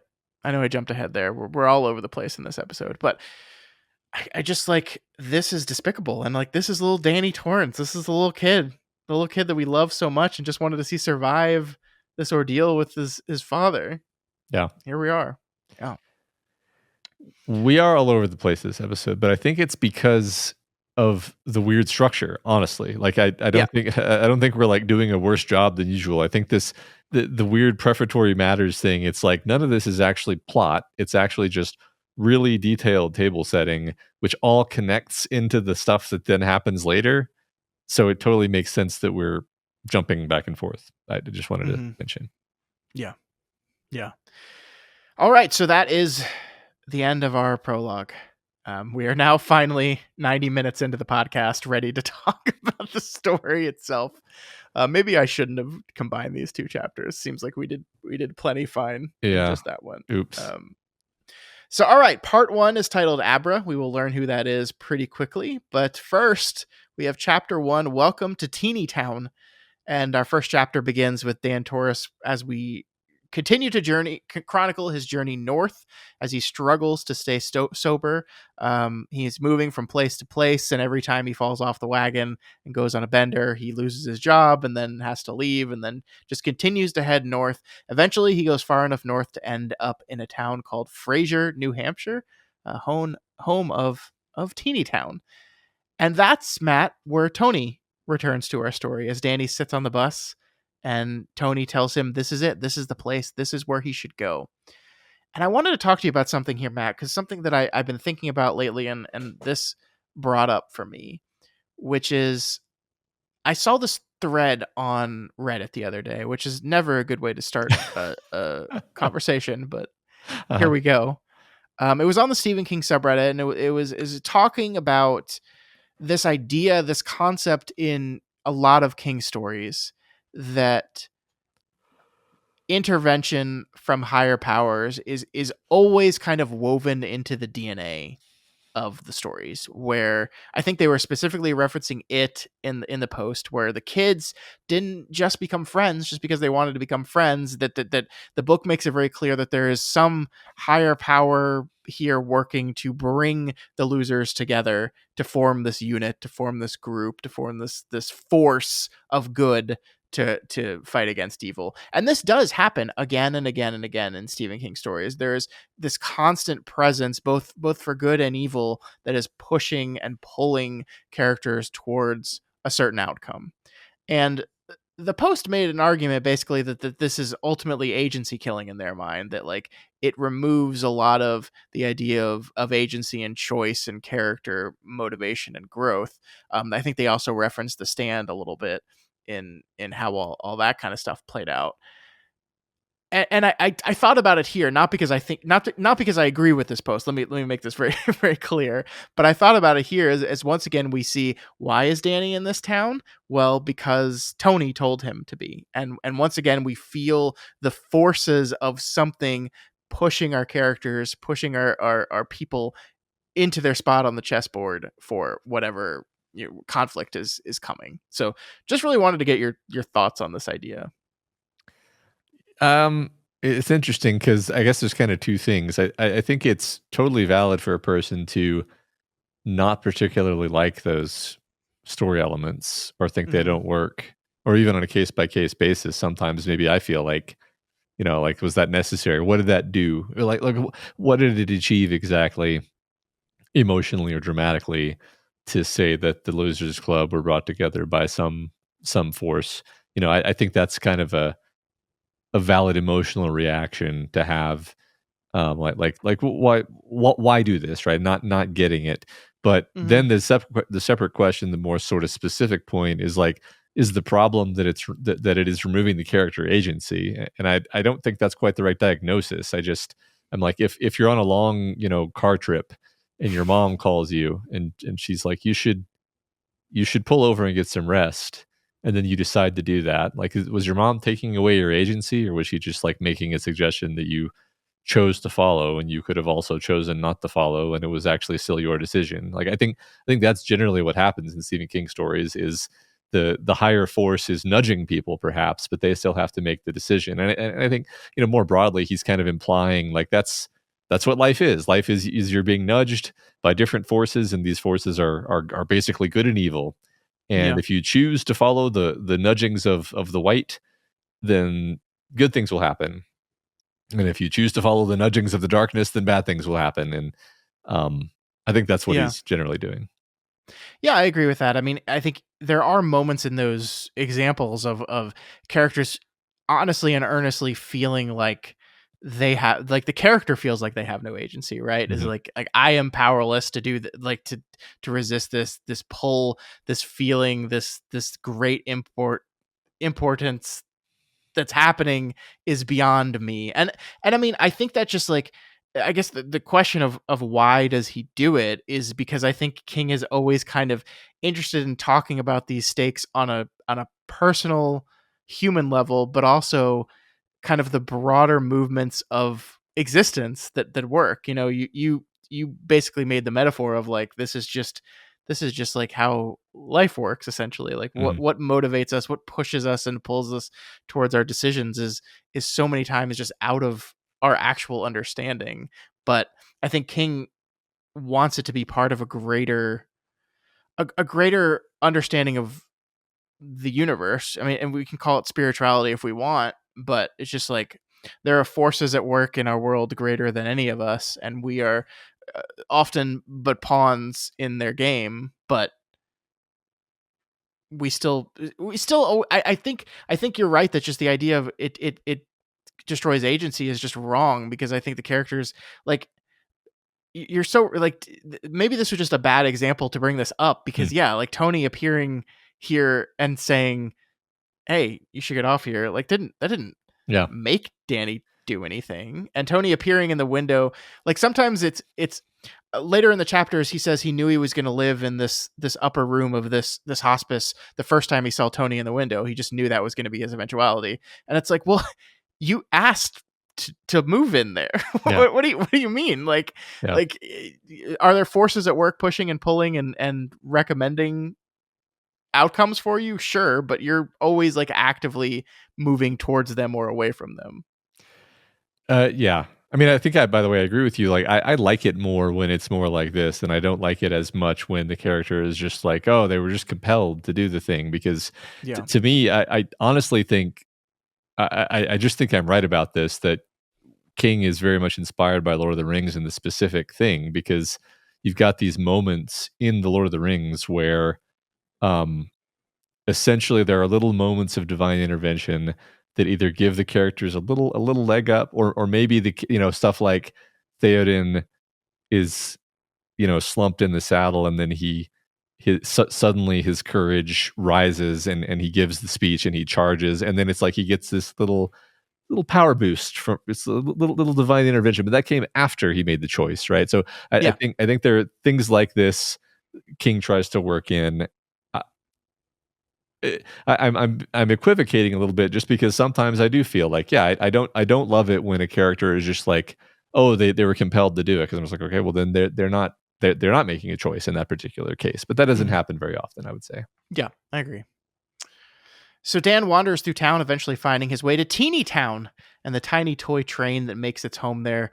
Man, one thing that I don't think I was ever prepared for having kids is how much kids love toy trains. Like, holy shit, the kids love toy trains. My son would lose his mind being in Teeny Town. Like, we went to the zoo the other day, and they have this like train that you can just ride in a circle around. Like, you don't even see any animals. It just like rides in a circle, and it costs $5 a person. Did we ride the train? uh Hell yeah, we did, because my son was losing his mind. oh yeah. Um, and Yeah. I love it because like Dan is kind of absolutely transfixed by both Teeny Town, and by this train, this little train. Mhm. I love this actually, because as you say, kids love trains, and I think that's relevant here, because I think Dan, and Danny, is a character who was robbed of his childhood. These horrible Yeah. things happened when he was a child. He became a somber old man at the age of 6, and I think part of his healing in this book is something like reclaiming the simple joys of life, the joys, of something as simple as looking at this man sitting in this little kiddie train and finding it funny, and Hmm. this is like really something he needs. I think it's actually, this is a thought I was having, is like, he's worked as a hospital orderly, which is like a very difficult job. Like you Yeah. you see a lot of suffering um and death, and it's physically hard, and I'm like, dear God, like what a difficult life to lead. And compared to that, like working outdoors and playing with the little kiddie train, it's like it's heaven. It's a beautiful Yeah. reprieve from this life he's been living. And I wanted to just like round this out. Like it's interesting that he's then like, okay, now I'm gonna go work in a hospice, which to me is like a really, really, really hard job to do. Yeah. Um, but he's Yes. drawn to that for reasons that are related to his character. I get that part. Um, This is a perfect time to bring that up and talk to you about this, because this is, I think, out of all the things that confound me about the first part of this book, the way King talks about what the fuck Dan is doing with old people mhm, is one of the most confounding. Because I mean, let's be honest, we both already know the answer to this question. I know it because I've read the book. You know it because you've seen the movie. We are going to get the answer to what Dan is doing as an orderly that makes him so good at it. What is he doing for the elderly and infirm? Like, and we can, I mean, we can guess, like we could make pretty educated guesses about that, right? But the book is so, like, it moves around it so much. We know it. Like he says, you're absolutely right. Like as he's making his way north, he's like getting jobs in hospitals, and then he loses his job in the hospital. And like in the upcoming scenes here, he's got references, and the references are real. Like he's got mhm, real references. Like he went through training for some of the stuff he did. It's not like Dan has lived his entire life as like a complete screw up that is homeless essentially. Um, like but the book moves around these ideas so much without ever really explaining what they are. Like mhm, even in chapter 3 we learn that Dr. Sleep is Dan, but why is he called that? The book doesn't tell us that yet. And part of, I think, I don't want to use the word frustration, but my like confusion at this, I think might just literally be by the fact that we're carving this book into pieces. And mhm, like, so chapter 4 is titled Paging Dr. Sleep. Let's just say this now. Like the it's not a spoiler to say that the very next chapter after this one, King is going to go in some details on what Dan as why is he called Dr. Sleep, and what he's doing in the hospice, and how he's helping people. And so it's almost as if like he held, like he referenced it obliquely like throughout these chapters, but really was holding it to dive into it in a lot of detail in the next chapter, which for a normal reader would be fine because you just leaf through it and then, oh, here it is. mhm. But for us that are having to make this artificial stopping point, I leave these chapters going like, what the fuck? Why are we doing it this way? Um, and actually, like as I think I came to a conclusion on this, like over the course of us talking on this episode. I think one of the reasons why we're not getting a lot of details about it is because it is like the one like really good and kind thing that Danny is continually doing throughout his life. And I think King actually doesn't want to us to see that side of Danny until he's gotten out of his shithole a little bit. Mhm. Like I like we go back to what we talked about in the last chapter of the prologue. We want to see him as just a despicable, frustrating, disgusting human being, Mhm. and like getting detail on like the way he's helping people in hospice um would maybe confuse that a little bit. And like that is a core part of who Dan is, and we want to see that because that is like he is ultimately a good person, and we want to get there eventually, but we want to hold that a little bit. We don't want to get there too early because we want the audience, we want the readers to go like, man, this dude fucking sucks. And then we can realize that, oh no, he doesn't actually. Yeah. So I think that's why, but it does create like these weird moments of like just kind of Stephen King, like, and then he did the thing that he does in that hospice there. You're just Mhm. like, what? Why are you being so coy about this?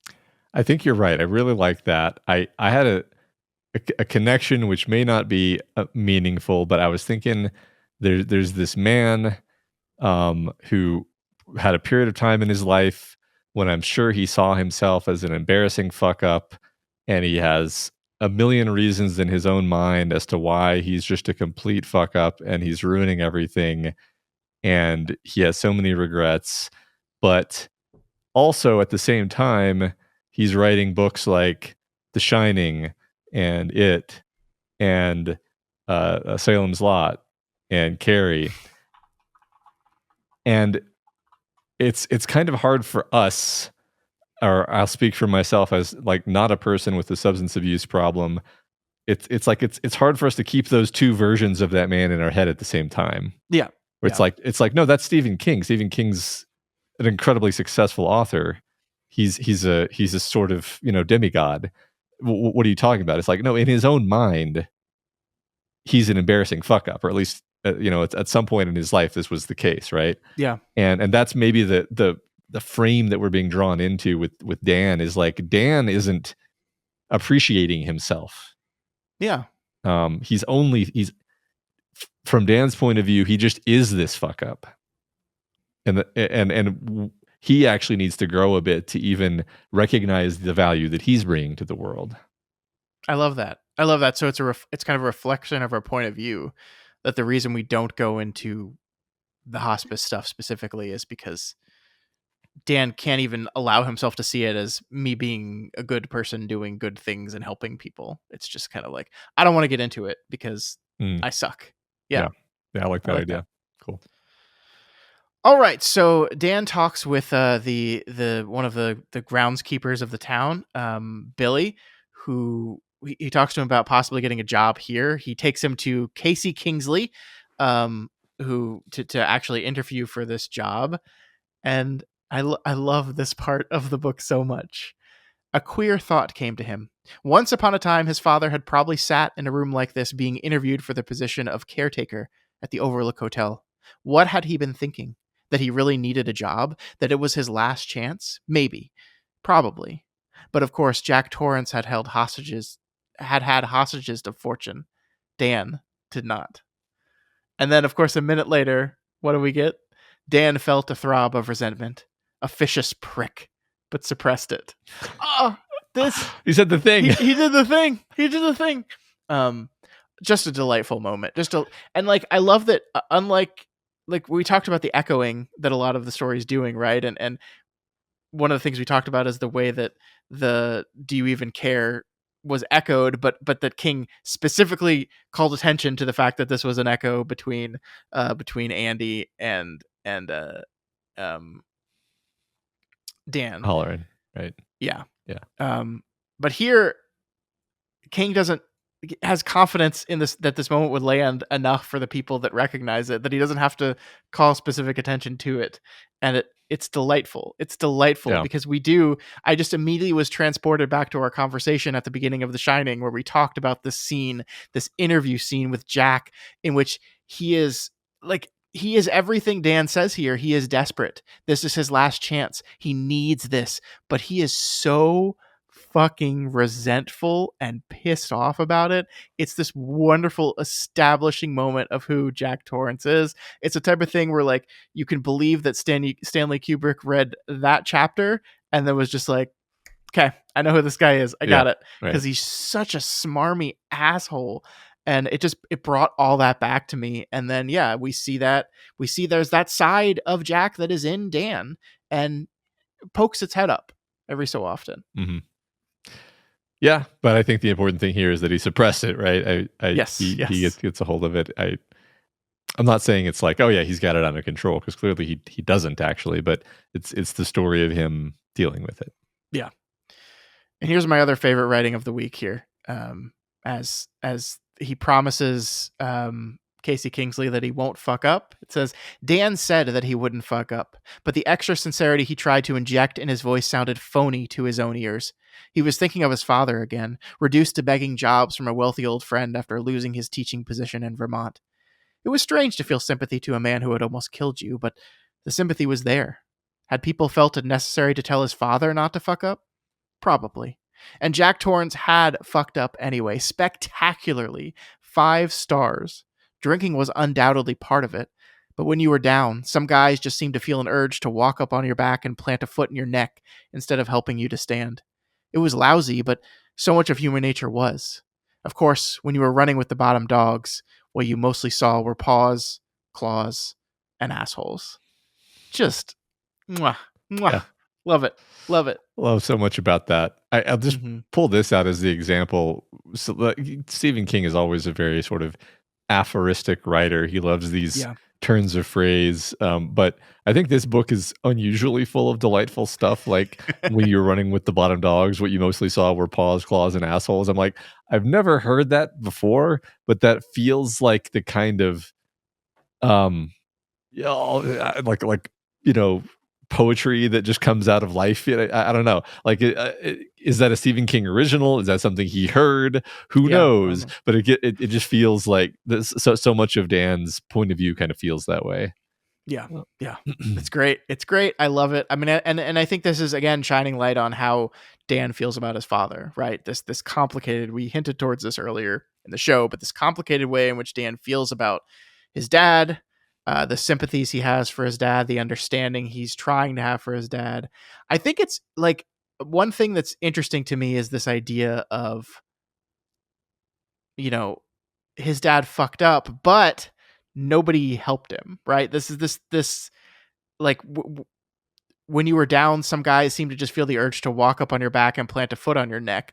Now, I don't think that happened to Jack, really. I mean, unless you're arguing that like the Overlook saw this down man and was like, "Oh yeah, fuck yeah," and that's like which is true. Like the spirit or the shine or whatever you want to call it of the hotel, like worked its way with this guy specifically because it saw him as this incredibly vulnerable person. But like I think The Shining was filled with people desperately trying to help Jack, actually, and him kind Yeah. of continuously rejecting that help. Right. I mean, I'm thinking about the guy who he keeps harassing because he wants to write a book that's basically a hit piece about the hotel, and the guy's like, Yeah. "You may not write a hit piece about the hotel. I will fire you and probably sue you." And he's Yeah. just like, "I will come to your house and kill you." And yeah, it's just Jack is just not mentally equipped Yeah. to deal with this. Mm-hmm. It's great. Yeah. So Dan gets the job, finds a place to stay, and settles into life in Frasier. But even so, he's still haunted by both his past and his future. We get this scene where he sees an ominous top hat in the middle of the street one day. We know that's important. And I think King is also just reminding us, hey, the true knot is going to matter. Promise. Just trust me on this. He also can't stop thinking about the Overlook. And all this pushes him to drink, but he manages to hold it off for a while. And then one day, Deanie comes to him, warning him to stay away from the woman in the hat. And this is when he knows that we already talked about this a bit, but he knows that both Deanie and Tommy are dead. Tommy, his skull caved in, Deanie committing suicide not long after that. So it's great. Yep. I mean, like, I love the idea of like, he basically learns that he took the $70 from her, but she sold the leftover cocaine for like $200. So like financially, she ended up okay. Mhm. Right? I mean, or at least his robbing her did not like lead step by step to Tommy's skull getting caved in. But still, like we talked about, the choice to leave this child in this situation when he had the power to do something about it. He could have called the police. He could have Child Protective Services. He could have talked to the guy himself. He could have done anything and did nothing. Now he feels personally responsible for everything that's happened to them since, includes their horrible death. Yes, and a feeling of a need for some kind of redemption for this thing that he's done, which I think is going to play into the choices that he makes later in the book, probably. Yep. So I don't know. I don't remember when this happened. So I'm just going to toss it in here. Wasn't there a spot somewhere, probably earlier than this point, when Dan was traveling still, where the text mentions offhand, almost like half of a sentence about how Dan almost ran across the true knot, or like their paths overlapped, but he missed them. Yeah. Yes. That was somewhere in there, Yeah, and that felt like a thing where it was like, but oh, okay. Like what we were gonna do. This is a story we're gonna tell later, maybe. Something relevant, right? Yeah. Anyway, just mentioning that I caught that. Mm-hmm. Yeah. Good. Good. And yet none of this drives him to drink. He gets very, very close, but he's holding strong. That is until one night he wakes up and finds Rose's top hat in a tub filled with blood, red rum written on the mirror, and a blood-stained Atlanta Braves shirt in the sink, which we don't know what to do with that at all, but it's never good if you have a blood-stained shirt in your sink. Just general rule. I love what he says here. This is him at his most dire straits. He goes and buys a bottle of alcohol and is sitting there kind of nursing the cap, deciding whether he keeps loosening it and tightening it, loosening it and tightening it. And we get this. The world wasn't a hospice with fresh air. The world was the Overlook Hotel, where the party never ended, where the dead were alive forever. He raised the bottle to his lips. And yet, Matt, and this is where he is different from his father. He stops, right? He stops. The voice of his mother comes into his head, basically arguing, what was it all for? What was us fighting and living in the Overlook to just have you end up here dying, killing yourself with booze? And he goes to his boss, and the chapter ends with, at last Dan brought out the words he had been running from his entire life. I need help. It's great. It is great. I think the idea that he's been running from these words, it's like, yeah, that's what Jack Torrance never could have admitted, you know? Yep. Jack, not only Jack Torrance never could have admitted that, but he was like constantly kind of resentful for the help that was offered to him, right? Like he took the job that at the Overlook that his friend got for him, but he was kind of resentful of it. He was kind of like I shouldn't need these kind of handouts. And as we talked about many times in The Shining, Jack Torrance's issues were brought about by his issues with his own father. And so part of what we're doing, like we talked about the cyclical nature of this stuff and hopefully that it would escape Danny. Now we're here seeing that it, at least in some ways, hasn't escaped Danny, but in this moment that it has, right? It is his mother's voice that popped up in his head in this moment, and his mother's voice that pushes him to stop and then ask for help. Yeah. I think there is something kind of hopeful at this idea that Jack's father was just an actual awful, horrible, abusive monster. Jack was a very flawed man who was preyed upon by monsters, and they turned him into a monster at the end of his life, but he fought them the whole time.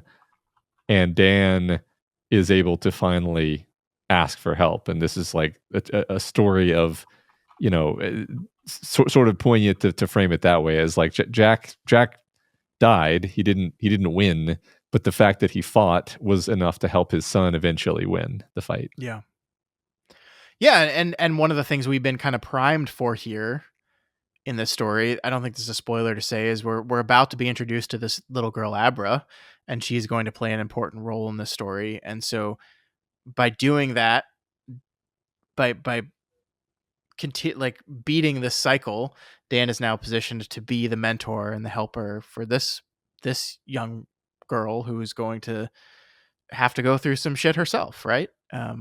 So it's all related, yeah, for sure. And to quote my favorite episode of a TV show that came out this year, kind of the goal of any parent is like, I hope you do a little bit better than me. And that's yeah. Jack definitely did a little bit better than his dad. The chasing his son around with the mallet, I mean, notwithstanding. Yeah. But yeah, the goal here is that Danny will ultimately just be maybe even just a little bit better than his dad. Yep. All right, finally done with chapter 1. Yep. Chapter 2. Let's move through these last 2 chapters pretty quickly. Chapter 2 is titled Bad Numbers, and we get to meet Concetta Reynolds, an award-winning poet and the great-grandmother to the section's titular character Abra, who is watching a video of her great-granddaughter born with a caul, which if you don't, I think the book makes this pretty clear, but it's the amniotic sac, right? There's some cases in births, very rarely, where the sac does not break, and so the baby is born still in its sac, and it's kind of creepy, but perfectly fine. In this case, it introduced the idea that they briefly think the baby has no face. Mm-hmm. No face. It happens.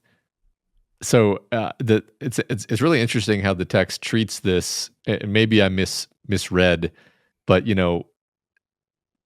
so I think the text very artfully conveys like Conchetta is this like kind of hard-headed, like level-headed yet also simultaneously superstitious woman.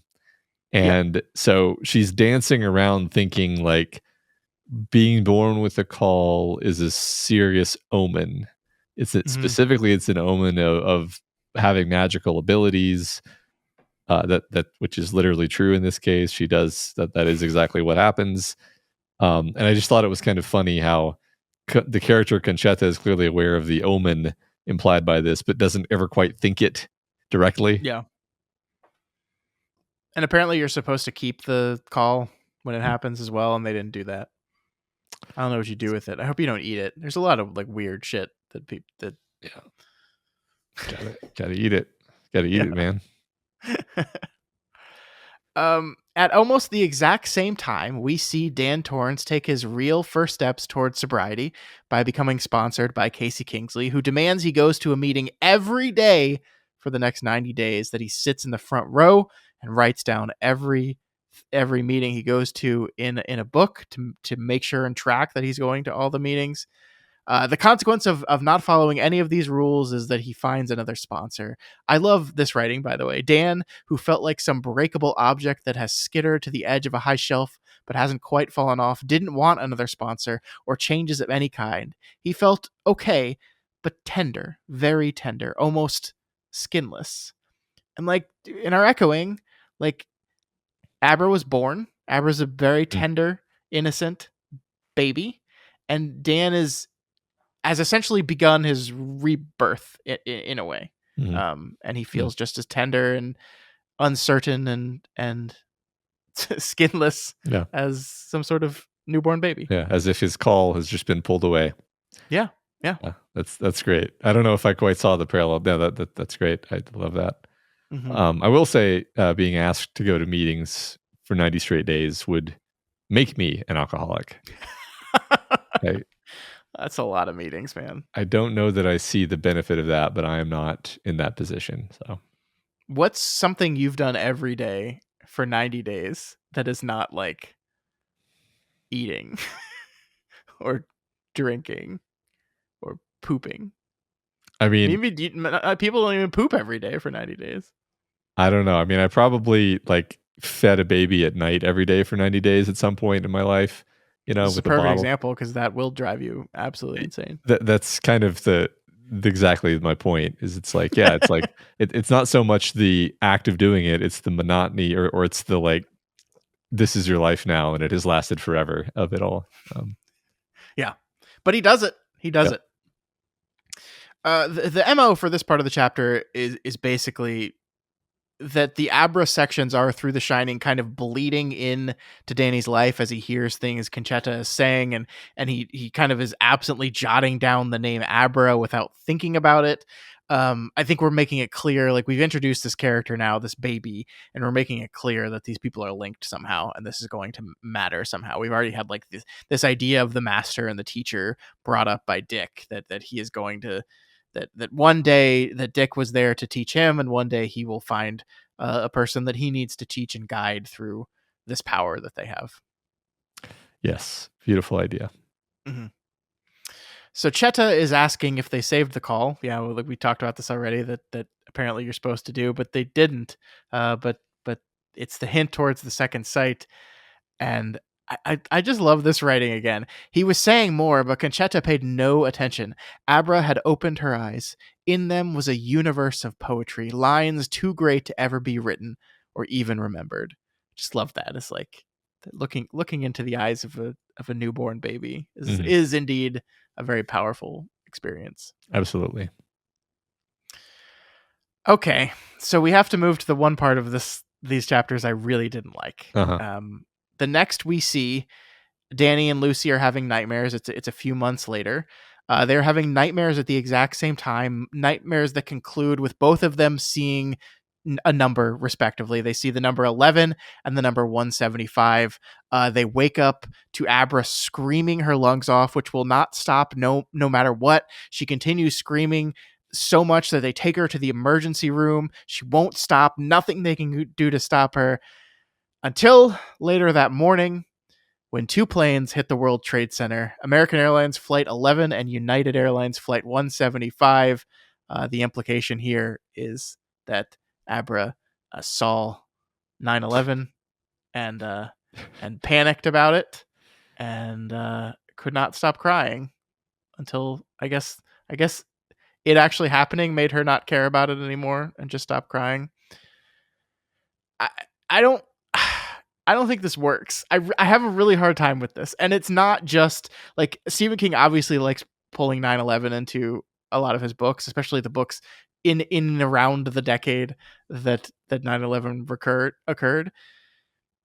I feel like this is just so super clunky in how we do this. Like this feels to me like he wrote the idea down of Abra is going to predict 9/11 and then had to figure out how to get there.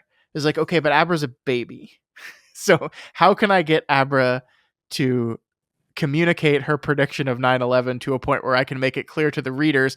And I think not just the readers, but I think it's actually important that we communicate this to the parents, because one thing we are doing with Abra in this book that I want to talk to you about in a little bit is making it very clear that her parents know and understand that she has these powers.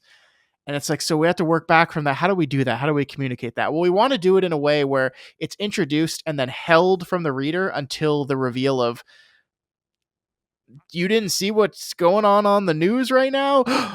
Oh, what day is it? And then we jump cut to a calendar and it says September 11th.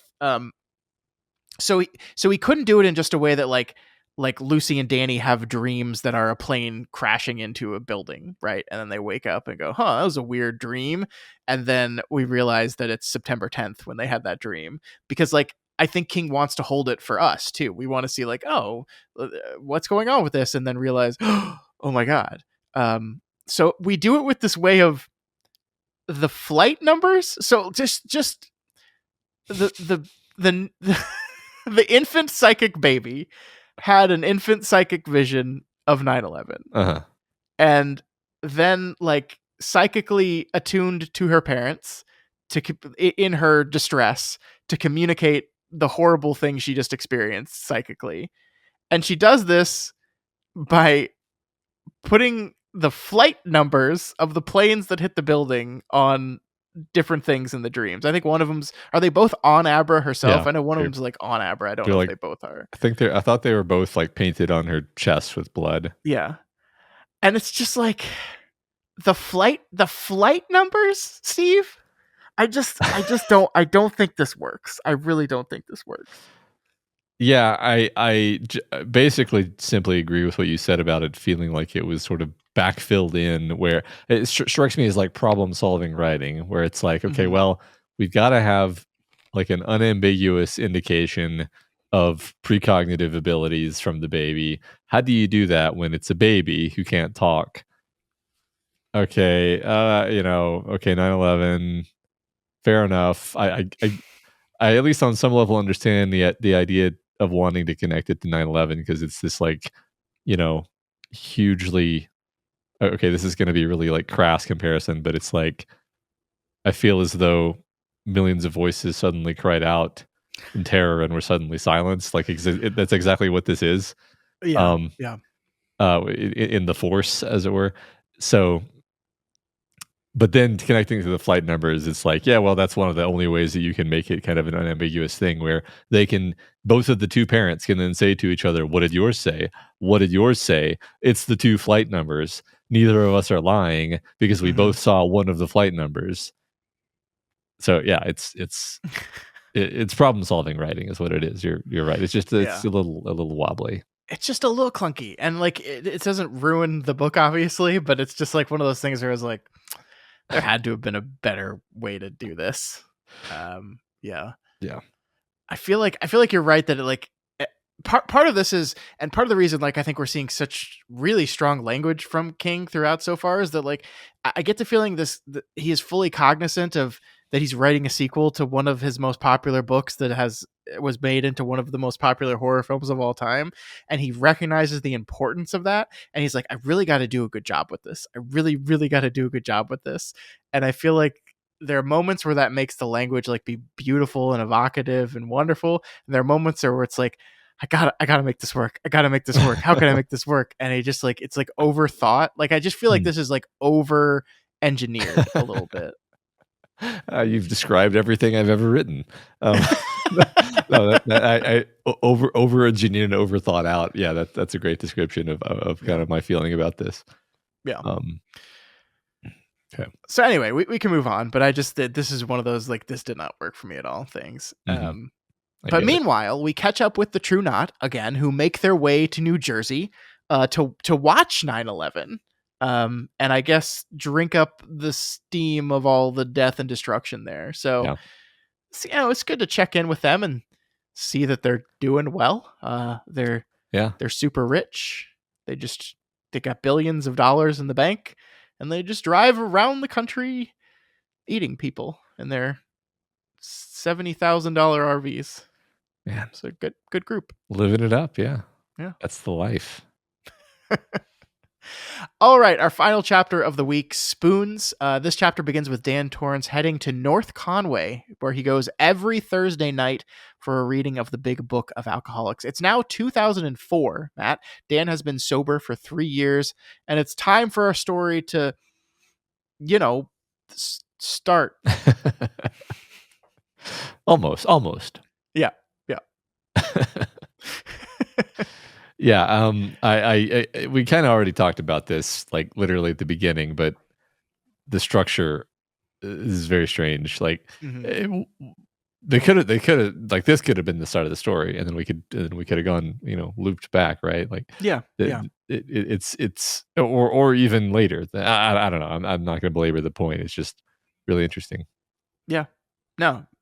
I think you're right. I wonder what a different version of the story would look like if we just, page 1 is this, and we figure out everything else after the fact. I don't know. Yeah. But Dan is at this meeting witness to a confession by a woman named Gemma, who admits that she hit someone with her car when she was driving drunk. She didn't know if they were alive or dead, but she just drove off and got away with it. And I love this line here. He was a little in awe of Gemma, but not that much raw honesty. But that much raw honesty wasn't in him. If it came down to a choice between telling that story and taking a drink, I'd take the drink, no question. So I think it's really interesting because, like, we meet a Dan who has been sober for 3 years, right? He's successfully, I don't want to say beaten alcoholism, because that's not the way it works, but, like, he's found his way through it with the assistance of his why can't I remember the name of, it's not mentor, his sponsor. What is sponsor? Thank you, Jesus.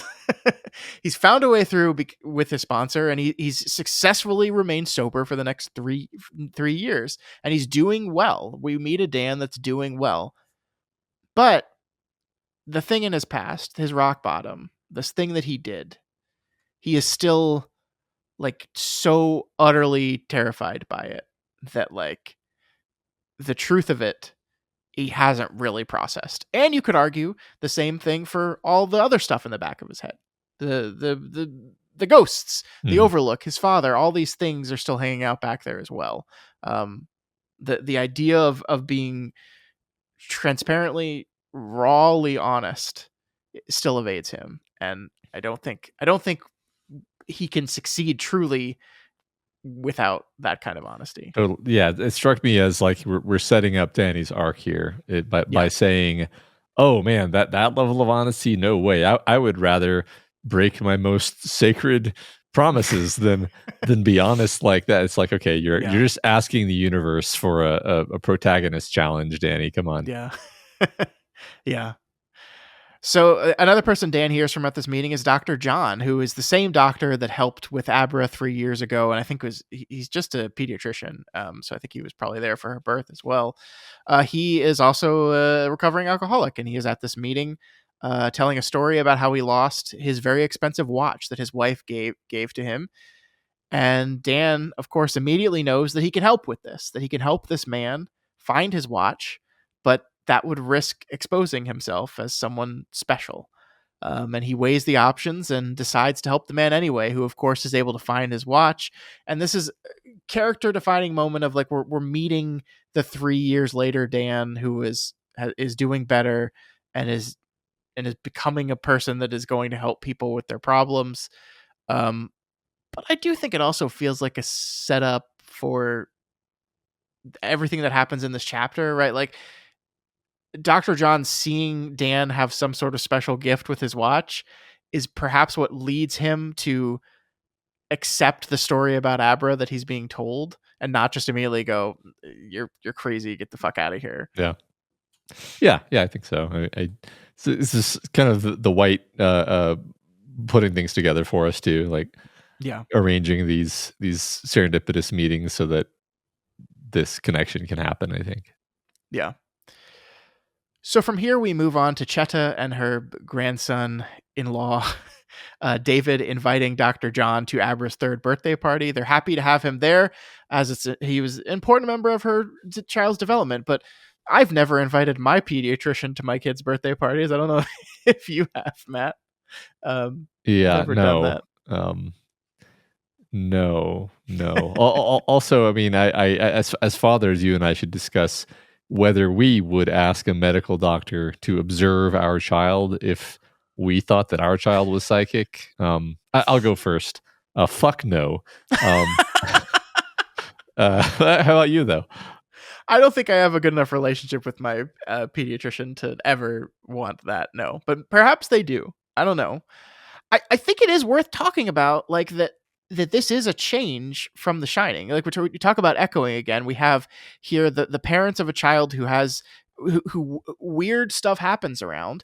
We know this happened with Dan and his mother when he was a child, right? We saw through Wendy's perspective in The Shining that she felt like a lot of the same symptoms we're seeing here, where he'll just know people are going to show up time like well before they actually show up. He just seems to know things.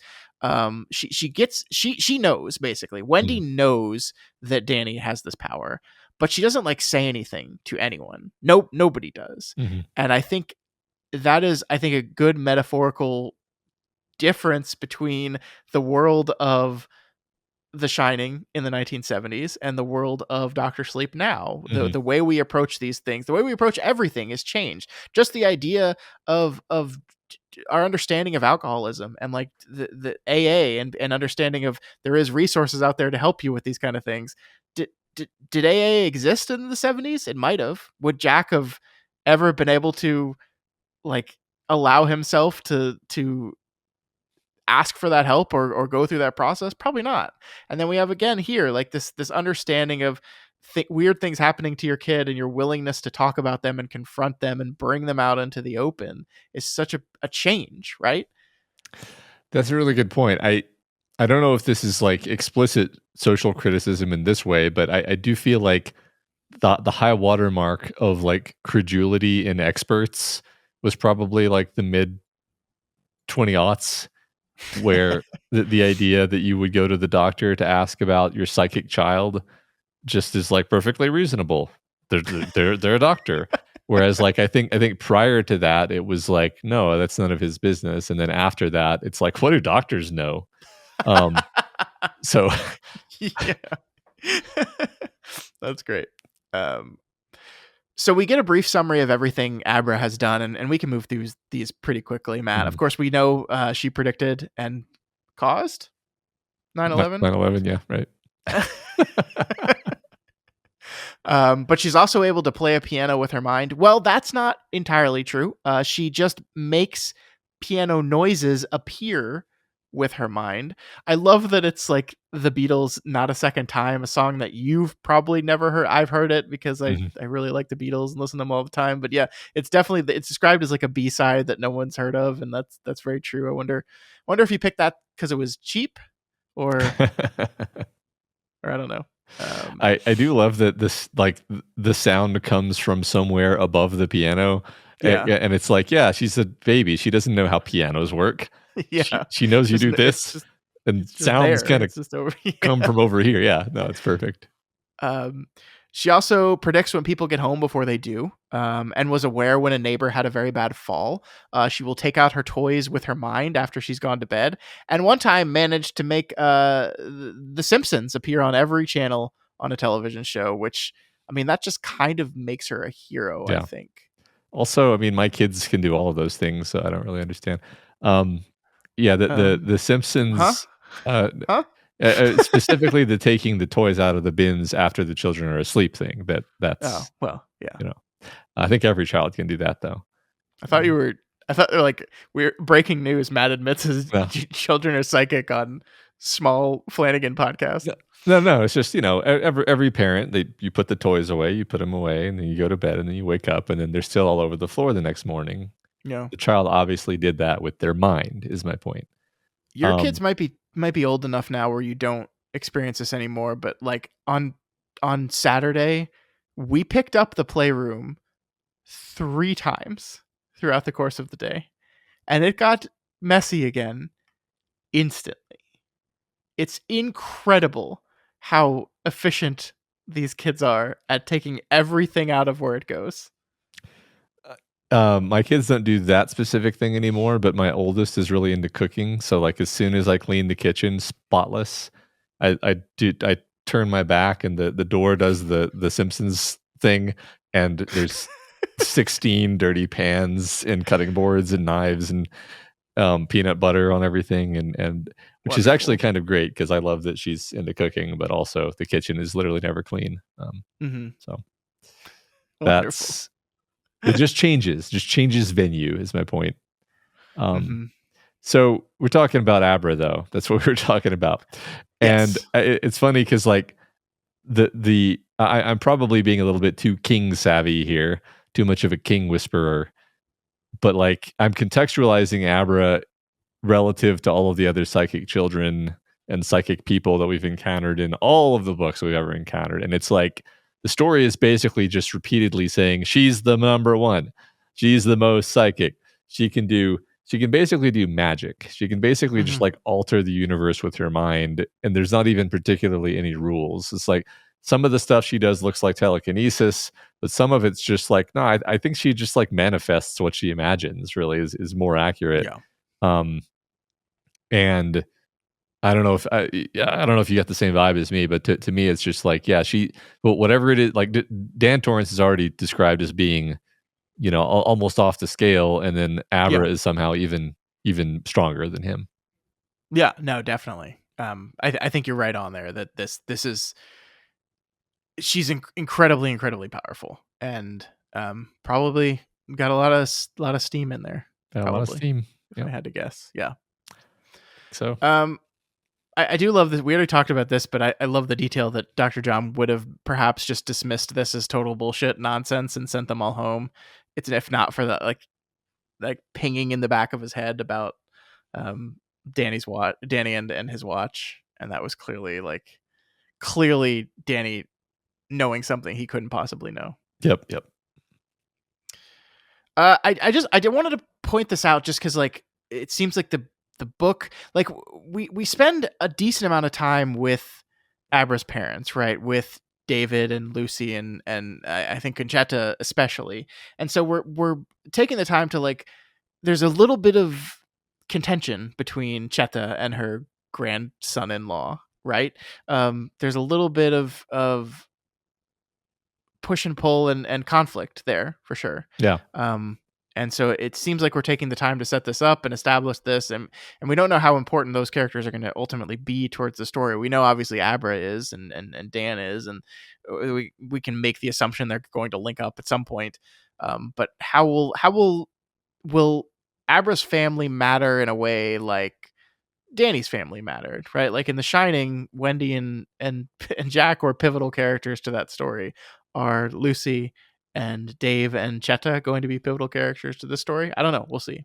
Definitely feels like some character arc is being set up for possibly for Chetta, possibly for the husband. I'm not really not really sure yet, but it seems like you draw these lines of conflict so that you can play with them later, right? Yeah, definitely. So from here, we catch up with Dan Torrance, who is asking to move into the turret room at the hospice that he works at, the place where he knew he would eventually end up as soon as he saw Tony there, like we talked about. Not much to talk about here, except for circling back to what we talked about before, where the boss of the hospice says, Danny, tell me something. How come you're so good at what you do? And then I'm reading the book and going, what? What does he do? You can't have someone ask that question and not...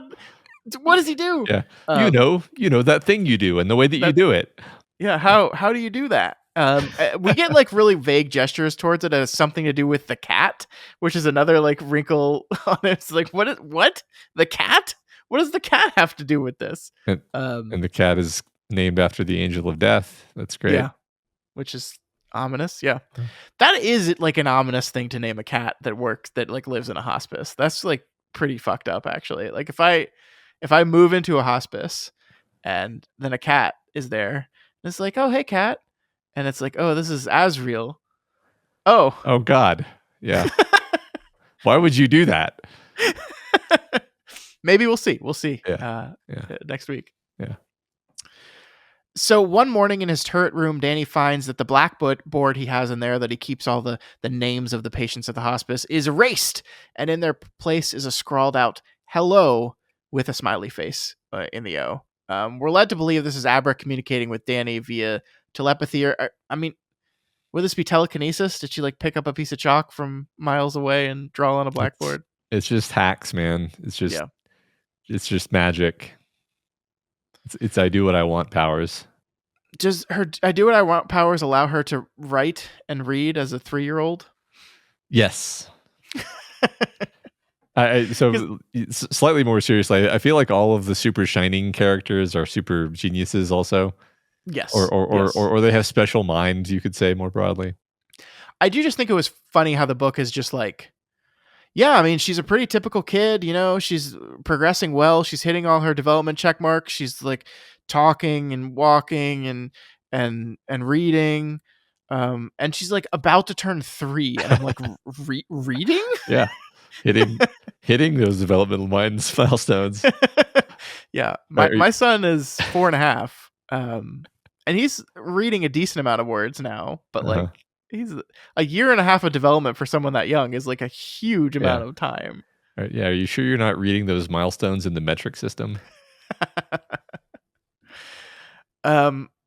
So we get to move to Abra's birthday party, and I love when King goes on these little digressions that end up maybe perhaps not being as much of a digression as you thought, because they're basically, he's sitting there with Conchetta and they're observing the party, and they're observing all these different kids of different colors interacting with each other, and just being like just kids, right? Mm-hmm. And this idea of the innocence of youth, the idea of why children can seem to get along and not be bothered by any of the things adults get all wrapped up into. And John has like a very practical, doctor driven outlook on this whole thing, that basically these kids are just domesticated social animals that he describes here. Until the age of 7 or thereabouts, the so-called age of reason, most children were emotional echo chambers. If they grew up around people who got along and didn't raise their voices, they did the same. If they were raised by biters and shouters, well, and he doesn't even finish that thought, but like, again, this seems like almost a non sequitur that we're just doing this side thing. It's like, oh, isn't it interesting that kids are so different from adults and how they handle things like different races and and like all the societal bullshit that we are forever cursed to dealing with. Our kids are immune from. And John is like, well, not so much. Yeah. And he eventually offers a thought that gets back to one of the core things that I think we're talking about with this book, right? This idea of nature versus nurture, this idea of Jack Torrance as a biter and a shouter, let's call him, right? Mm-hmm. Um, what happened to Danny in his youth do to him? Did it turn him into something else? Was that something that he can get away from, or did get away from, or didn't? Like, Jack Torrance is an alcoholic with an anger issue. Dan Torrance is an alcoholic with a self-described anger issue, right? So how do these upbringings differ, and how can Dan perhaps get past his upbringing? And then comparatively, we have Abra, who seems to be growing up in a relatively stable home, right? Like, she's got a mother and father and a great grandmother who love her and are scared for her, not of her, which I think is an important distinction that we kind of glossed over that. But they are scared. Her powers scare them, but it's in this very like protective parental kind of way. And so, like, are we introducing ideas and concepts here of like where the book is going? I think so. Possibly. I mean, yeah, the Dan raised by a biter and a hitter, and then the idea, is he was actually raised in a way that was actually very, very kind and loving until he was, I forget if he was like 5 or 6, but all that stuff happened to him, and then it kind of really derailed him. So yes, Abra has been raised in this soft environment, but if bad things happen to her, then who knows what could happen to Abra? Yeah, who knows who she could grow up to be? Yeah. So the magician comes now, Matt, and King makes sure we understand that this is not a clown. It's not a clown. Clowns are bad. Yeah, it's not a clown. They're scary and creepy, and no one likes them. And he puts on a good show, right? We're told that the clown successfully captures the attention of a bunch of 3-year-olds for like 25 minutes, which is magic. That is magic. Yeah. You thought Abra was the most powerful magician in this book. No, it's this guy. You're right.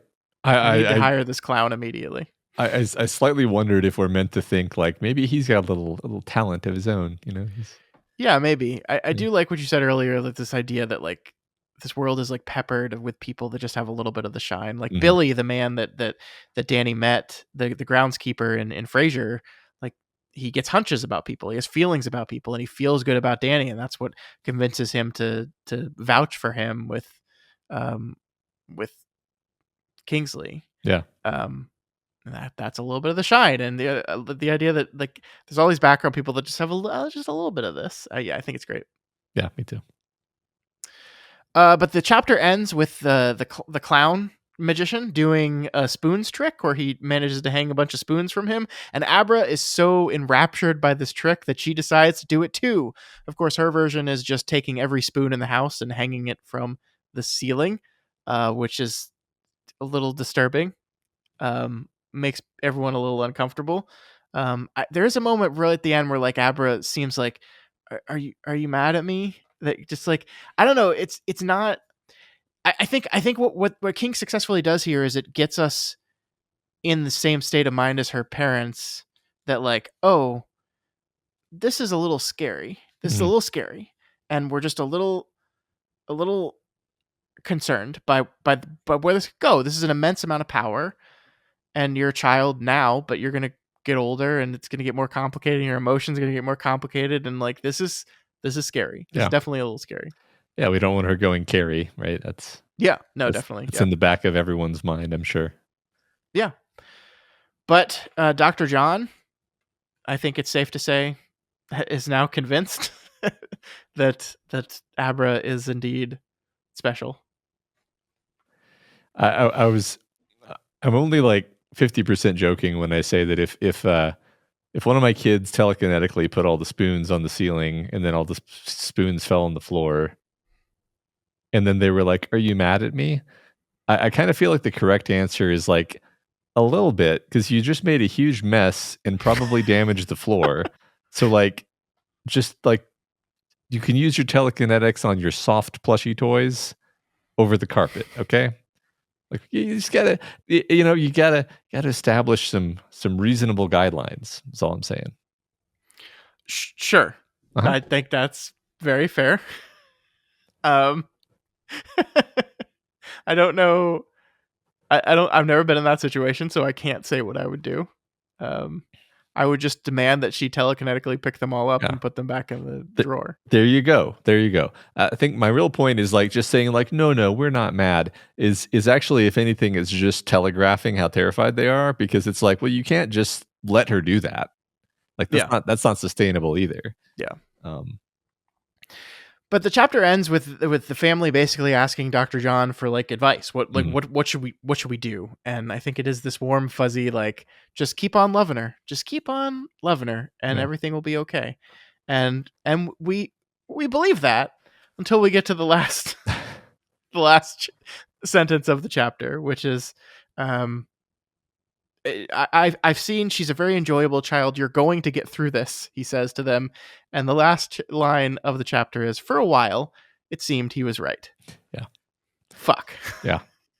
Right. I think even I think I can put myself in the head of a person who, didn't watch the movie, hasn't even read The Shining, and just say like, okay, but we've already been exposed to the idea that little Danny Torrance was plagued by ghosts, and little Dick Halloran, when he was a kid, was plagued by ghosts. Yeah. And basically it's just been good luck that little Abra has not had any demonic beings try to attack her yet, and that's like a pretty normal thing to happen to these Shining kids. So yeah, definitely.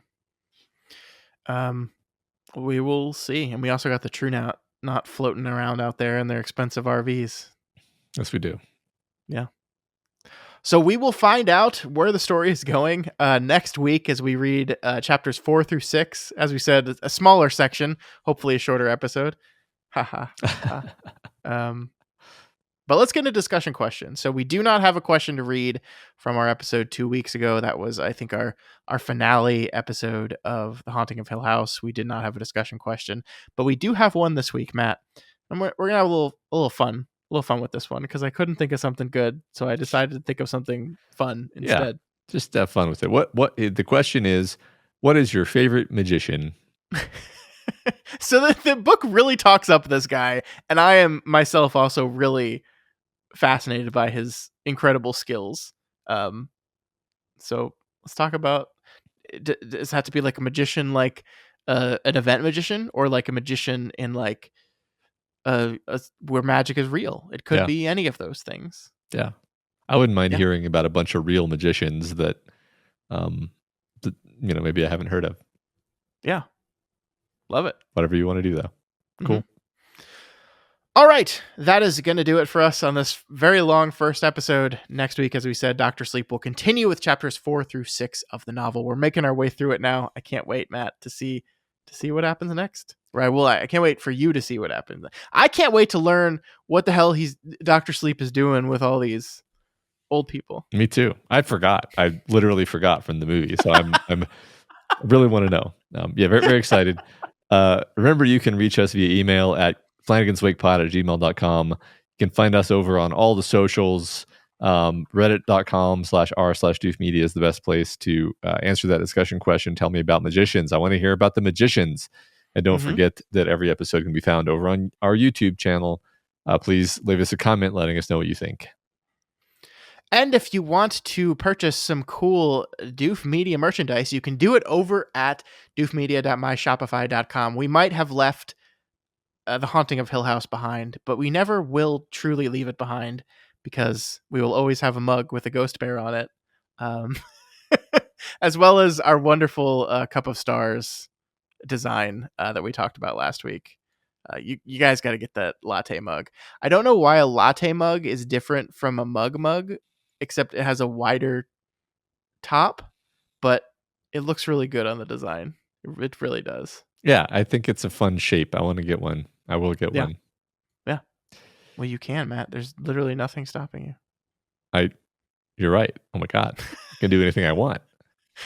you. You all can. Just go to doofmedia.myshopify.com and the world is your cup of stars. You heard the man. You're free. If you like any of our shows and you want to support us, then please consider donating to our Patreon at patreon.com/doofmedia. And if you cannot afford to donate to us right now, there's, of course, tons of ways to help us out. We're starting a new book. It's time to introduce new people to the show. So send them our way. Please keep doing that. And please keep leaving us your rating and reviews. I'm gonna be honest with you, man. I don't know if we have a new one to read this week. It's not looking like it. Uh-oh. So y'all are gonna have to step it up or some consequence I haven't thought of yet. Yeah. We're going to burn Cujo. We're back to that. No. I got caught on that the other day where I told my son if he didn't do something, there was going to be a consequence, and he immediately goes, "What?" I was like, I don't know, but something. I'll think of something real bad. All right. Well, please keep those rating and reviews coming. They honestly really do help. We appreciate all of you that have done them already. Especially like Spotify has like a rating thing, but I don't think you can write anything. We have a lot of ratings on Spotify, and we do definitely appreciate y'all. Reminder that the video episodes are going to be available on Spotify as well as YouTube these days, because that seems to be working really well. So we're just going to keep doing it. Yep. All right, folks, that's it for this week. Next week, more Dr. Sleep. Maybe we'll finally figure out what he's doing. But until then, rest in peace, Mr. Flanagan. Maybe thanks to Dr. Sleep. Yeah, I don't know, man. I don't know. Gonna help you rest.